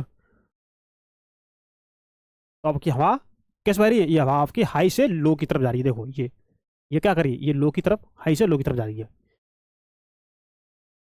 इस तरह का मतलब ये अब ये बात होगी रात की, बात रात की है ना, जो रात की हो गई। तो यहाँ पर क्या होगा, यहाँ पर होगा हाई प्रेशर रात में, इस तरह खंड के भाग में हाई प्रेशर, टेम्परेचर कम हो गया हमारा पर। अब यहाँ पर हमारा हो गया लो प्रेशर समुद्र में, टेम्परेचर थोड़ा पहले से हाई हो गया। अब आपकी हवा हाई से लो की तरफ चल रही है, देखो ये चल रही है। ठीक है, तो ये मतलब बोल दिएगा, आप खुद समझो बच्चे, आपके एनसीईआरटी ने बोल दिया, आप इसे खुद समझो। तो ये है आपकी एनसीईआरटी, है ना, 11th की। तो उम्मीद है आपको सारी बात समझ आ रही होगी। जब सारी बात आपको समझ में आ रही है, तो आप चैनल को लाइक शेयर सब्सक्राइब करने में कंजूसी बिल्कुल ना करें, अपने दोस्तों में जरूर भेजें। देखिए कितनी मेहनत से हम आपको पढ़ा रहे हैं, कितना बढ़िया कॉन्सेप्ट दे रहे हैं आपको। ठीक है, पर्वत व घाटी पवन जो मैंने आपको बता दी, देखिए ये आपकी पर्वत और घाटी पवन, ये रही, ये ये वही तो है, और क्या है, पर्वत घाटी। ठीक, पढ़ लेते हैं उसको, हमें क्या दिक्कत है। देखिए पर्वत व घाटी पवनें दिन के दौरान पर्वतीय प्रदेशों में ढाल गर्म हो जाते हैं और वायु ढाल के साथ साथ ऊपर उठती हैं, और इस स्थान को भरने के लिए वायु घाटी से बहती है। कहाँ बहती है, वायु घाटी से बहती है, और इन पवनों को घाटी समीर कहते हैं। रात्रि के समय पर्वतीय ढाल ठंडे हो जाते हैं और सघन वायु घाटी में नीचे उतरती हैं। कौन, वायु सघन होकर के, मतलब ठंडी होकर के नीचे उतरती है, जिसे पर्वतीय पवनें कहते हैं। उच्च पठारों व हिम क्षेत्रों से घाटी में बहने वाली ठंडी वायु को अवरोही और कहते हैं। वह पर्वत श्रेणियों के पवन भिमुख ढालों पर एक अन्य प्रकार की उष्ण पवनें प्रभावित होती हैं। ठीक है, जो मैंने आपको भी बता दिया। अब देखिए पर्वत श्रेणियों को पार करते हुए ये आर्द्र पवनें संघनित होकर, जो पवनें पर्वत श्रेणियों को पार करती हैं, पवन मतलब पर्वत श्रेणियों को पार करते हुए आर्द्र पवनें संघनित होकर हो जाती हैं और वर्षण करती हैं। क्या करती हैं, वर्षित मतलब वर्षा कराती हैं। जो पर्वत श्रेणियां हैं वहां से टकराएंगी, वे वायु संघनित होगी, क्या करेंगी, बारिश कराएंगी। जब ये पवनें पवन भिमुख ढालों पर नीचे उतरती हैं, मतलब पवन की दिशा के, मतलब पवन की दिशा की ओर क्या करती है, उसकी मुख की तरफ ये नीचे उतरती हैं, तब ये शुष्क पवनें रुद्धोष्म प्रक्रिया से गर्म हो जाती हैं और ये शुष्क हवाएं कम समय में बर्फ पिघला सकती हैं। अब देखिए वायु राशियां, अब हमारा चैप्टर थोड़ा ही बचा है ना, तो आप लोग इसे थोड़ा और देखते रहिए, क्योंकि मैं मानता हूं कि आपका चैप्टर थोड़ा लेंदी हो रहा है, क्योंकि इसमें कॉन्सेप्ट ही ऐसे हैं। अगर हम आपको कॉन्सेप्ट ना बताएं तो फिर पढ़ने का फायदा क्या रहेगा। ठीक है, और कॉन्सेप्ट हमारा जरूरी है जानना, अब इससे जुड़े रहिए। देखिए जब वायु किसी समांगी क्षेत्र पर पर्याप्त लंबे समय तक रहती है तो यह उस क्षेत्र के गुणों को धारण कर लेती है। मतलब ये कह रहे हैं, जैसे मान लीजिए आप दिल्ली में एक आईएएस बनने आए, मतलब आईएएस तैयारी करने आए। अब आप मान लीजिए दिल्ली में चाहे करोड़ बाग रहे हो, चाहे आप मुखर्जी नगर रहे हो, मतलब जहाँ कोचिंग कर रहे हो आप वहाँ रहे हो, तो आप 1.5 साल 2 साल रहे तो आपने वहाँ की सारी चीज़ सीख ली, तो आपके विचारों में चेंज हो गया। ठीक चीज़ इसी तरह से आप यहाँ अप्लाई कर दीजिए। तो वही बोल रहे हैं कि जब वायु किसी समांग क्षेत्र पर पर्याप्त लंबे समय तक रहती है तो यह उस क्षेत्र के गुणों को धारण कर लेती है, और यह समांग क्षेत्र विस्तृत महासागर तरह सतह या विस्तृत मैदानी भाग हो सकता है। तापमान तथा आर्द्रता संबंधी विशिष्ट गुणों वाली यह वायु वायु राशि कहलाती है। ठीक है, इसे यूं भी परिभाषित किया जा सकता है कि वायु का वह बृहत भाग जिसमें तापमान व आर्द्रता संबंधी क्षेत्रीय भिन्नताएं बहुत कम हैं, वह समांग धरातल जिन पर वायु राशियां बनती हैं उन्हें वायु राशियों का उद्गम क्षेत्र कहा जाता है। मतलब जहां पर वायु राशियां बनती हैं, ऐसा समान क्षेत्र जहां पर वायु राशियां बनती हैं वहां पर उसे क्या बोलेंगे, वायु राशियों का उद्गम क्षेत्र कहा जाता है। वायु राशियों को उनके उद्गम क्षेत्र के आधार पर वर्गीकृत किया जाता है। इनके प्रमुख 5 उद्गम क्षेत्र हैं जो इस प्रकार है। देखिए, उष्ण व उपोष्ण कटिबंधीय महासागर या वायु राशियां बनती है। उष्ण मतलब जो आपके विषुवत रेखा के पास है, उपोष्ण मतलब जो आपके 30 अंश उत्तरी अक्षांश, 30 अंश दक्षिणी अक्षांश पर स्थित है। ठीक है ना। अब देखिए, उपोष्ण कटिबंधीय उष्ण मरुस्थल, उपोष्ण कटिबंधीय मतलब 30 अंश के बाद आसपास की बात हो रही है। उष्ण मतलब हो गया आपका ध्रुवीय क्षेत्र, मतलब इसके आपके विषुवत रेखा क्षेत्र के पास। उष्ण उपोष्ण मतलब 30 अंश के आसपास की बात हो रही है, 30 से 35 की बात हो रही है। तो इस तरह के मरुस्थल। अब देखिए उच्च, इसमें देखेंगे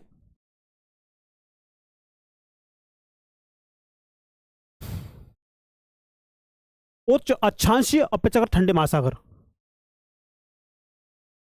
मतलब उच्च अक्षांश पर जो भी ठंडे महासागर हैं, इनके मतलब इनके अपेक्षा थोड़े ठंडे महासागर। यहां पर उच्च अक्षांश अति शीत बर्फ आच्छादित महाद्वीप क्षेत्र, ध्रुवीय क्षेत्र की बात हो रही है। तो इन क्षेत्रों पर आप देखेंगे क्या होती है, इन क्षेत्रों पर वायु का उत्पन्न होता है, वायु उत्पन्न होती है क्षेत्र पर, बनती है, और स्थायी रूप से बर्फ आच्छादित महाद्वीप अंटार्कटिक तथा आर्कटिक, इसी के आधार पर निम्न प्रकार की वायु राशियां पाई जाती है। अब देखिए कौन कौन सी वायु राशि पाई जाती है। देखिए, उष्ण कटिबंधीय महासागरीय वायु राशि पाई जाती है ना, उष्ण कटिबंधीय महाद्वीपीय वायु राशि पाई जाती है, ध्रुवीय महासागरीय पाई जाती है, ध्रुवीय महाद्वीपीय वायु राशि पाई जाती है, महाद्वीपीय आर्कटिक वायु राशि पाई जाती है, उष्ण कटिबंधीय वायु राशि इसी को बोलते हैं। ये गर्म होती हैं तथा ध्रुवीय वायु राशियां ठंडी होती हैं। जो आपकी ध्रुवीय वायु राशियां हैं वो तो ठंडी होगी ना होगी, क्योंकि वो ठंडे क्षेत्र में उत्पन्न हो रही हैं। जो गर्म क्षेत्र में उत्पन्न हो रही है तो वो तो गर्म होगी। अब लू को देख लीजिए, लू कैसी गर्म है, वो आपकी स्थानीय पवन है। अब देखिए वाताग्र, क्या वाताग्र, देखिए जब दो भिन्न प्रकार की वायु राशियां मिलती हैं तो उनके मध्य सीमा क्षेत्र को वाताग्र कहते हैं। चलो, एक वायु राशि ये है, एक वायु राशि ये है, मान लो ये आपकी ठंडी है और ये आपकी गर्म है। ठीक है, तो जब ये दोनों राशियां मिलेंगी, आपस में वायु राशि मिलेंगी, तो क्या बनेगी, ये आपकी वाताग्र कहलाएंगे। वाताग्रों के बनने की प्रक्रिया को वाताग्र जनन कहते हैं।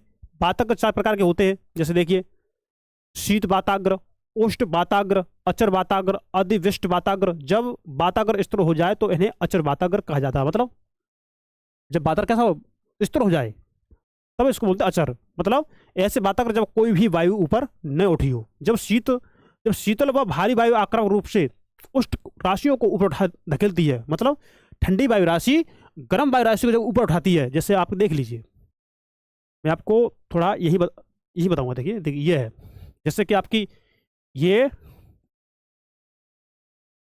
गर्म वायु राशि है, ये ठंडी वायु राशि है। तो ये ठंडी वायु राशि इस गर्म वायु राशि को ऊपर उठाएगी, इसको ऊपर उठाएगी। ठीक है, तो इस संपर्क क्षेत्र को शीत वाताग्र कहते हैं। यदि गर्म वायु राशियां आक्रामक रूप से ठंडी वायु राशि के ऊपर चढ़ती है तो इसे संपर्क क्षेत्र को उष्ण वाताग्र कहते हैं। देखिए ये कह रहे हैं कि जैसे अगर ठंडी वायु राशि गर्म वायु राशि मिल रही है, अगर ठंडी वायु राशि अगर गर्म राशि को ऊपर उठा रही है तो आपकी ठंडी वायु राशि कहलाती है। ठंडी मतलब उष्ण मतलब ठंडी वाताग्र वायु राशि कहलाती है। लेकिन जब आपकी उष्ण वाताग्र जो है वो ठंडी वायु राशियों के देखेंगे, देखिए यदि गर्म वायु राशियां आक्रामक रूप से ठंडी वायु राशियों के ऊपर चढ़ जाती हैं तो इसे संपर्क क्षेत्र को उष्ण वाताग्र कहते हैं। तो वायु राशि में कहाँ होती है? ये वायु राशि में ऊपर होती है गर्म वाली। पूर्णतः धरातल के ऊपर उठाया जाए तो इसे वाताग्र को अधिविष्ट वाताग्र कहते हैं। वाताग्र मध्य अक्षांशों में ही निर्मित होते हैं और तीव्र वायुदाब व ताप प्रवणता इनकी विशेषता है। ये तापमान में अचानक बदलाव लाते हैं तथा इसी कारण वायु ऊपर उठती है और बादल बनते हैं तथा वर्षा होती है। तो वाताग्र की वजह से बादल बनते हैं और क्या होती है? वर्षा होती है। तो ये बात देखो, कोष्ठ वायु है ना, शीत वाताग्र शीत वायु, तो यह गर्म वायु आई, इसने शीत वायु को ऊपर उठा दिया। ठीक है, ये शीत वायु आई, इसने कोष्ठ वायु को ऊपर उठा दिया, है ना। देखिए उष्ण वाताग्र, तो अधिविष्ट वाताग्र, ये चित्र इसमें दे रखा है। देखिए उष्ण वाताग्र और शीत वाताग्र तथा अधिविष्ट वाताग्र का खंड परिच्छेद, है ना, ये दे रखा है दोनों तीनों का। ठीक है, ये रहा कोष्ठ वायु गर्म वायु, उष्ण वाताग्र, देखिए कोष्ठ वायु ठंडी वायु, कोष्ठ वायु उष्ण वाताग्र बन रहा है ना, गर्म वायु और ठंडी वायु जब आपस में मिल रही है तो देखिए उन्होंने गर्म वायु को ऊपर उठा दिया, तो अब आपको बन रहा है ये कौन सा? ये आपका बन रहा है उष्ण वाताग्र। कहाँ रुक जा,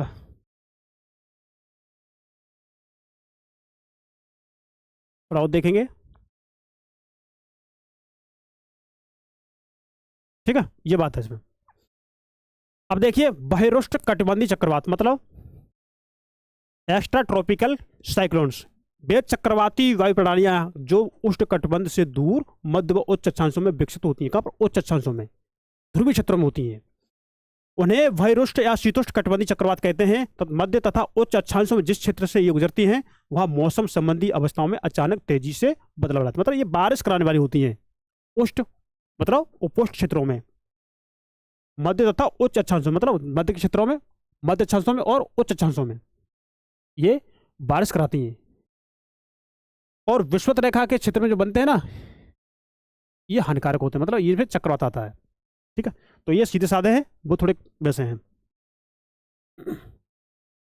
अब देखिए बहिरुष्ट कटिबंधीय चक्रवात ध्रुवीय वाताग्र के साथ साथ, क्या बहिरुष्ट चक्रवात ध्रुवीय वाताग्र के साथ साथ बनते हैं और आरंभ में वाताग्र अचर होता है। कैसा होता है? अचर होता है। और उत्तरी गोलार्ध में वाताग्र के दक्षिण में कोष्ठ व उत्तर दिशा से ठंडी हवा प्रवाहित होती है। तो क्या है? ये सब परिचय वही तो है, अरे जो पढ़ा है वही तो है इसमें, और कुछ तो नया है नहीं।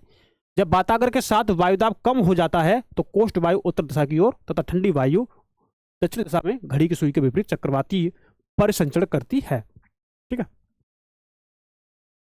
इस चक्रवाती प्रभाव से बहिरुष्ट कटिबंधीय चक्रवात विकसित होता है जिसमें एक उष्ण वाताग्र तथा एक शीत वाताग्र होता है।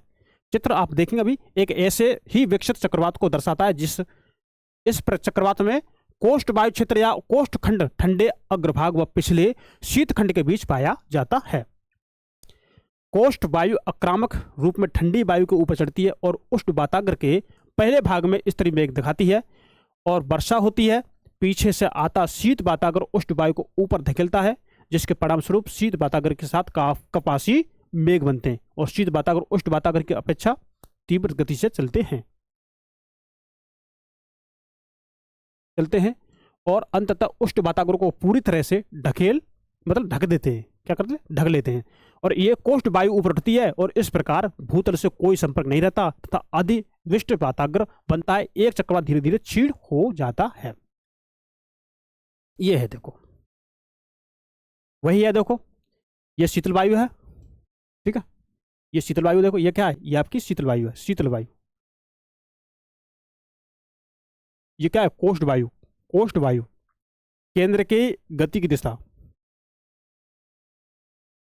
तो देखिए आपकी जो शीतल वायु है ना, ये कोष्ठ वायु है। शीतल वायु ये ऊपर उठती है तो इसे बोलते हैं पच्छा मेघ, है ना, तो ये बनती है वर्षा मेघ।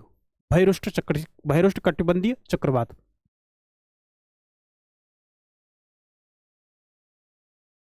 तो देखिए आपकी कोष्ठ वायु है, गर्म वायु है ना, तो गर्म वायु आप देखिए ये शीतल वायु आ रही है, गर्म वायु को ऊपर उठा रही है ऐसे केंद्र के गति की दिशा में, है ना। तो क्या हो रहा है? ये रही शीतल वायु आपकी, ये शीतल वायु है, ये आपकी गर्म वायु है, शीतल वायु गर्म वायु को ऊपर उठा रही है, इससे बादल बनते हैं, क्या होती है, वर्षा होती है।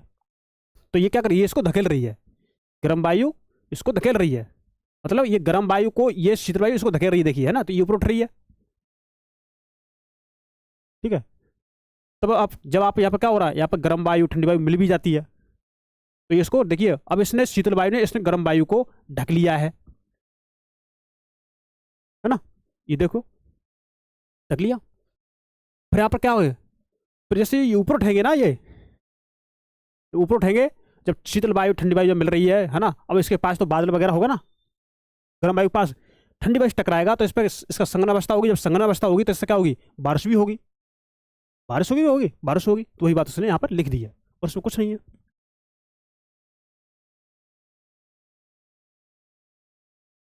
अब देखिए, धरातल तथा ऊंचाई पर वायु परिसंचरण की प्रक्रियाओं में निकट का अंतर संबंध होता है। भैरुष्ट कटिबंधीय चक्रवात उष्ण कटिबंधीय चक्रवातों से कोई प्रकार भिन्न है, मतलब कई प्रकार भिन्न है, मतलब कई तरह से भिन्न है। भैरुष्ट कटिबंधीय चक्रवातों में स्पष्ट वातावरण प्रणालियां होती हैं जो उष्ण कटिबंधीय चक्रवातों में नहीं होती हैं। यह विस्तृत क्षेत्रफल पर फैले होते हैं, कौन ये, तथा इनकी उत्पत्ति जल व स्थल दोनों पर होती है। कहां पर होती है, स्थल पर भी और जल पर भी होती है।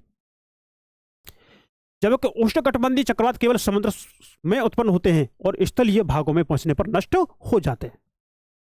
ये क्या होते हैं, ये आपके उष्ण ना, उष्ण कटिबंधीय चक्रवात ये आपके समुद्रों में उत्पन्न होते हैं। समुद्र में उत्पन्न होंगे, जैसे जैसे ये आपको स्तर पर पहुंचेंगे ना, तो ये क्या होते हैं, नष्ट होते हैं। और इन पर देखेंगे स्थलीय भागों में जो चक्रवात आते हैं, तूफान आते हैं भारी भारी भयानक, तो आपके उष्ण कटिबंधीय क्षेत्रों से बने चक्रवात की वजह से आते हैं, जो हानिकारक होते हैं, जो नुकसान पहुंचाते हैं।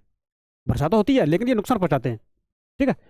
लेकिन जो आपके उष्ण जो भैरुष्ट कटिबंधीय चक्रवात है ना, ये बेचारे सीधे साधे टाइप में होते हैं, केवल ये इसको मौसम को क्या करते हैं, बारिश के रूप में ले जाते हैं, और आपके ये आपके विषुवत रेखा की गर्मी को, मतलब विषुवत रेखा की आर्द्रता को, ये आपके ध्रुवीय क्षेत्र तक ले जाते हैं, ठीक है ना।